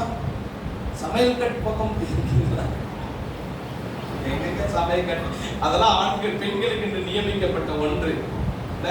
அதிலெல்லாம் நாங்கள் பிரவேசிக்க மாட்டோம். அப்படி இல்லைங்க, அது ஒரு என்ன சொல்றோம், ஒரு சமாதானத்துக்கான வழிதான், சந்தோஷத்துக்கான வழி. நீங்க தெரியுதோ இல்லையோ, சும்மா போய் சமையல் போய் நின்னீங்கனாலே அவங்களுக்கு ஒரு சந்தோஷம் வந்துடும். நிச்சயமா சொல்றேன், உங்களுக்கு பல மடங்கு உங்களுக்கு உதவியா இருப்பாங்க. நீங்க கேட்கறதெல்லாம் விட எக்ஸ்ட்ராவே சமைச்சு தந்துருவாங்க உங்களுக்கு. நீங்க வேணா கேட்பீங்க, அம்மா இதை சமைச்சுட்டாமா, அம்மா உங்களுக்கு வேற வேலை இல்லை, என்ன பார்த்தாலும் அப்படிங்க. நீங்க நினைக்க சமையல்ல போய் நின்றுக்கிட்டு பாத்திரம் விளக்கும் போது நல்லா ஜாலியா பேசிக்கிட்டேவும் இருங்க. அவங்களே கேட்பாங்க, எங்க உங்களுக்கு என்னங்க வேணும், இது வேணா நீங்க ட்ரை பண்ணி பாருங்க, சரிங்களா? அப்ப பாருங்க, கோபம் என்ன செஞ்சிருதுன்னு சொன்னா பிசாசம். கோபத்துல முதல்ல கோபப்படக்கூடாதுன்னு நம்ம கான்சன்ட்ரேஷன் பண்ணணும், புரியுதுங்களா? அதனால ரொம்ப பி கேர்ஃபுல். நம்ம கோபப்படுறதுனால உறவுகளும் உடைஞ்சிருது, சரீரத்துல என்ன வந்துருது, சத்தமா சொல்லுங்க, பிபி, பிரஷரு, சுகரு, எல்லா வியாதியுமே எதனாலதான் வருதா? கோபப்படுறதுனால வருது. அதனால நீங்க கோபப்பட்டு உங்க உறவுகளையும் என்ன செஞ்சுறீங்க, காயப்படுத்துறீங்க. உங்க சொந்த சரீரத்தையும் என்ன செய்து விடுகிறீர்கள், காயப்படுத்துகிறீர்கள். அல்லேலூயா. அதனால நீங்க ஒரு முடிவு எடுக்கணும். நீங்க சொல்லுங்க, நான் சொல்லுங்க, நானு என் உறவுகளை காயப்படுத்த மாட்டேன், என் சரீரத்தையும் காயப்படுத்த மாட்டேன். ஆமென். பாருங்க, அப்ப கோபம், நான் வேகமா போறேன், கை முயற்சி பாருங்க. சண்டை, கோபம் வந்தாலே அடுத்து என்ன வந்துரும், சண்டை வந்துருச்சுன்னா இட்லி குண்டா பறக்கிறது என்ன, ஆமா, தோசை சட்டி தெரிக்கிறது என்ன, யார் பெரியவர்கள் என்பதை என்ன செய்வோம், மோதி பார்ப்போம் என்று சண்டையிடுவார்கள். நீங்கள் போடக்கூடிய சண்டை உங்க பிள்ளைங்க பார்த்தாங்கன்னு வச்சுக்கோங்களேன், எப்படி இருக்குன்னு யோசிச்சு பாருங்க, எப்படி இருக்குன்னு யோசிச்சு பாருங்க. ஒரு சண்டை கடையை விட என்ன செஞ்சுருவோம் நம்ம, சண்டை.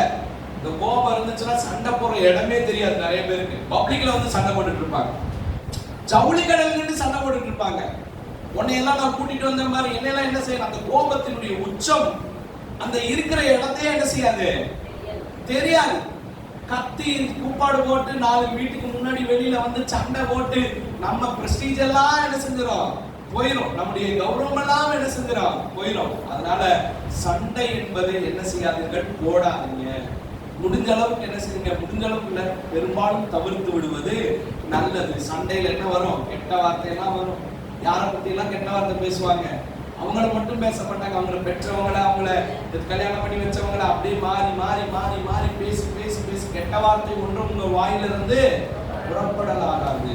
ஏன்னா உங்களுக்குள் ஜீவ தண்ணீர், உங்களுக்குள் இயேசுவாகிய தண்ணீர், பரிசுத்த ஆவியானவர் இருக்கும் போது உங்களுக்குள்ள இருந்து வர்றதும் நல்லதா வருமே தவிர கெட்டதா வராது. அல்லேலூயா, அல்லேலூயா. சாந்த குணத்தை யார்கிட்ட கத்துக்கலாம்னா ஏசாமிட்ட கத்துக்கலாம். அவர் எல்லா இடத்துலயும் பொறுமையா தான், ஒரு இடத்துல மட்டும்தான் பொறுமையா இல்லை, எங்க இல்ல, அவருடைய ஆலயத்துல மட்டும்தான் என்ன இல்ல.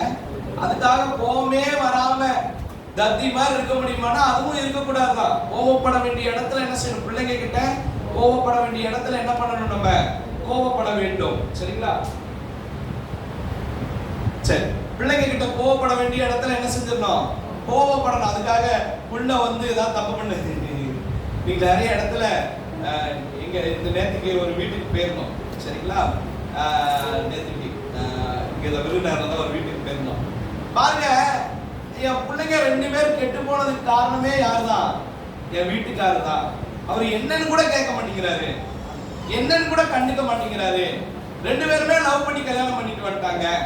வாழ்க்கையில பிரச்சனை என்னன்னு சொன்னா அவர் என்னன்னே, அவர் வருவாரு, டேக் ஈஸியா வேலையை பார்ப்பாரு, வீட்டுக்கு வந்தாருன்னா செல்போனையே என்ன செஞ்சுட்டு இருப்பாரு, பார்த்துட்டு இருப்பாரு, வீட்டுல என்னன்னு கேட்க மாட்டாரு, ஏதுன்னு கேட்க மாட்டாரு. அப்படிலாம் இருந்தீங்கன்னா அதுவும் தப்பு தாங்க, இல்லையா? அப்ப இது உங்க குடும்பம் இல்லையா? நீங்க ஏதோ ஒரு தலபட்சமா அல்லது ஏதோ ஒரு தேவைக்காக மட்டும் பயன்படுத்துவதை போல மாறிடாதா? வேலை இருக்கிறது உண்மைதான், வீட்டுக்கு வந்தா வீட்டுல உள்ள மனைவிய பிள்ளைகள் எல்லாம் கவனிக்கணும், பிள்ளைங்க கூட டைம் ஸ்பெண்ட் பண்ணணும், மனைவி கூட பேசணும். நல்லா கவனிங்க, உங்க வீட்டுக்கார மாட்டேன் உங்களுக்கு ஒரு ரகசியம் சொல்லி தரேன். நீங்க சேலை எல்லாம் எடுத்து தர வேண்டாம், நீங்க நகையெல்லாம் வாங்கி தர வேண்டாம். உங்க வீட்டுக்கார அம்மாவோட ஒரு 10 நிமிஷம் பேசினாலே போதும். நீங்க நினைக்கிறீங்க அந்த 10 நிமிஷம் பேசுறது பிள்ளைகளுக்கு சண்டை வந்துருது, இந்த 10 நிமிஷமா பிரதர் அப்படின்னு நீங்க நினைக்கலாம். நான் நினைக்கிறேன் ஒருவர் விட்டு கொடுத்து யாரையும் டாமினேட் பண்ணி பேசக்கூடாது. நான் சொன்னது புரியுதுங்களா? ஒருத்தரை விட்டு கொடுத்து நீங்கள் பேசும்போது தான் அங்க என்ன நடக்குதுன்னு சொன்னா என்ன நடக்குது, சரிங்களா? ஒரு வாலிப பிள்ளைங்க மட்டும் அப்படியே எந்திரிச்சிருங்க பாப்போம். வாலிப பிள்ளைங்க மட்டும், வாலிப பிள்ளைங்க, சின்ன பிள்ளைங்க மட்டும் ஒரு நிமிஷம் எந்திரிச்சு கீழே போயிருங்க. உங்களுக்கான ஒரு செஷன். நம்ம அது வரைக்கும் வாலிப பிள்ளைங்க மட்டும், பெரிய பிள்ளைங்க வாலிபத்துக்கு கொஞ்சம் பெரிய பிள்ளைங்க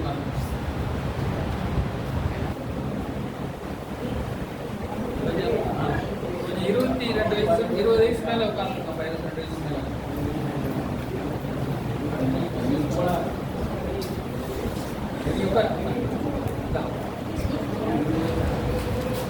சரி, ஓகே. நீங்களும் உட்காந்துட்டே இருக்கீங்க, ஒரு ரிலாக்ஸ் ஒரு எக்ஸசைஸ் பண்ணிட்டு என்ன பண்ணிக்கலாம்னு சொன்னா உட்காந்துக்கலாம்னு நினைக்கிறேன். அப்படித்தானே? 10:30 மணிக்கு முடிக்கணும்னு நினைச்சீங்க அப்படின்னு நினைக்கிறீங்க. ஆமாம், பாஸ்டர் 11 மணிக்கு எழுதி கொடுத்துருக்காரு. 11 மணிக்கு போலாமா போக வேணாமா? போலான்னு சொல்றவங்களும் உற்சாகமா ஒரு அலையிலேயே சொல்லுங்க பார்ப்போம். சரி, போயிருக்கு, சூப்பர். சரி, நல்லா கவனிங்க, இது ஒரு முக்கியமான நாள். ஏன் குடும்பத்துக்குள்ள பிரச்சனை வருது, சண்டை வருதுங்கிறத நம்ம தெரிஞ்சுக்கிட்டோம்னா, அந்த ஆணி வேற பிடிங்கி போட்டுட்டோம்னா நம்ம வாழ்க்கை உண்மையே சொல்ல முடியும், உங்களுடைய குடும்பம் பரலோகமாக மாறும். அல்லேலூயா. உங்க குடும்பத்தை பரலோகமா மாத்தணுங்கிறது தான் யாருடைய விருப்பமா இருக்குது? அவன் உங்க குடும்பத்தை நரகமா மாத்தணுங்கிறது யாருடைய விருப்பமா இருக்கு? சரி, ஒரு சின்ன ஒரு ரிலாக்ஸேஷனா ஒரு எக்ஸசைஸ் பண்ணிட்டு நம்ம என்ன செஞ்சுக்கலாம்? ஆமா, அப்படியே முன்னாடி வர சொல்லுங்க. அப்படியே முன்னாடி அது எக்ஸசைஸ் பண்ணிட்டு கூட உட்கார்ந்துடலாம். சரிங்களா? முன்னாடி 1 2 3 சொல்ற அப்படியே எந்திரிச்சிருங்க பாப்போம். 1 2 3 எல்லாரும் எந்திரிச்சிருங்க. எந்திரிச்சிட்டீங்களா? எந்திரிச்சிட்டீங்களா? அப்படியே கொஞ்சம் முன்னாடி ஒரு 4 ஸ்டெப் முன்னாடி வந்துருங்க பாப்போம். பைபிள் எடுத்துட்டு கீழே பைபிள் இருக்குது, அது நிக்காம வந்துட்டு அப்படியே எந்திரிச்சு நின்னுக்கங்க. ஒரு சின்ன ஒரு எக்ஸசைஸ் பண்ணிட்டு சின்ன ஒரு பாட்டு ஒன்று பாடிட்டு நம்ம அப்படியே அடுத்து கண்டினியூ பண்ணலாம். ஓகே, சரி. நான் 1 2 3 சொல்லும்போது உங்களுடைய வலதுகை பக்கமா என்ன செய்யணும்னு சொன்னா நீங்க திரும்பணும். ஓகேங்களா? உங்க வலதுகை பக்கமா திரும்பணும். ஓகேங்களா? ஃபர்ஸ்ட் வலதுகை எதுன்னு தெரியும்ல, நிறைய பேருக்கு எனக்கே அப்பப்போ குழப்பம் வரும். நானே என்ன செய்வேன், இப்படி பார்த்துருக்கேன், இப்படி இப்படிங்களா? ஆமா, சரிங்களா? ஓகே, உங்க வலதுகையை அப்படியே தூக்குங்க பாப்போம். தூக்கிட்டீங்களா? Very good. சொல்லுங்க, கீழே போய். ஓகேங்களா? 1 2 3 அப்படியே வலதுகை பக்கம் திரும்பிங்க. நான் 1 2 3 சொல்றேன். ஆப்போசிட்ல உள்ளவங்க மேல 2 கை ஷோல்டர்ல வச்சிருக்கணும். என்ன? ஆமா, ஷோல்டர்ல வச்சிருக்கணும். Okay, ready? 1 2 3 ஷோல்டர்ல வைங்க. வச்சிட்டீங்களா? வைங்கம்மா. இல்ல ஆப்போசிட்ல மட்டும், சைடுல தான் வேணாம். ஓகே, சரி. அப்படியே ஒரு சின்ன மசாஜ் பண்ணி விடுங்க பாப்பா. உங்களுக்கு ஒரு மசாஜ் நல்லா ரிலாக்ஸ் ஆகி நல்லா மசாஜ் பண்ணி விடுங்க. உங்க சக தோழி, அவங்க சபையினுடைய ஒரே குடும்பத்தில் இருக்கக்கூடியவங்க டயர்டா இருப்பாங்க, களைச்சு போயிருப்பாங்க, அவங்களுக்கு ஒரு சின்ன மசாஜ். சரி, ஓகே, ஸ்டாப். அப்படியே என்ன பார்த்துக்கிறோம்? நான் 1 2 3 சொல்றேன், உங்களுடைய இடதுகை பக்கமா திரும்பிங்க. ஓகேங்களா? ரெடி? 1 2 3. இப்போ ஆப்போசிட்ல அப்படியே அவங்களுக்கு மசாஜ் பண்ணி விடுங்க. நீங்க எதை விதைச்சிங்களோ அதை அனுப்பிடுங்க. முன்னாடி நல்லா மசாஜ் சூப்பரா பண்ணி விட்டீங்கன்னா உங்களுக்கு இப்ப நல்ல மசாஜ் கிடைக்கும். கோபத்தோட அமைக்கிறீங்கன்னா இப்ப என்ன செஞ்சிருப்பாங்க, உங்களுக்கு கோபமா. சரி, உட்காந்துக்கலாம். முன்னாடி முன்னாடி முன்னாடி வந்துருக்கு, முன்னாடி தள்ளி வந்து. சரிங்களா? ஓகே, ஒரே ஒரு லைன் மட்டும் நம்ம பாடிட்டு நம்ம மனதை புதிதாக்கும் மன்னவனே, மறுரூபமாக்கும் ஐயா. மனதை புதிதாக்கும் மன்னவனே, மறுரூபமாக்கும் ஐயா. ராஜாவின் இரண்டாம் வருகைக்காக எந்நாளும் தீர்க்கச் செய்யும். ராஜாவின் இரண்டாம் வருகைக்காக எந்நாளும் தீர்க்கச் செய்யும். ஆவியான எங்கள் அன்பு தெய்வமே, அடியோரை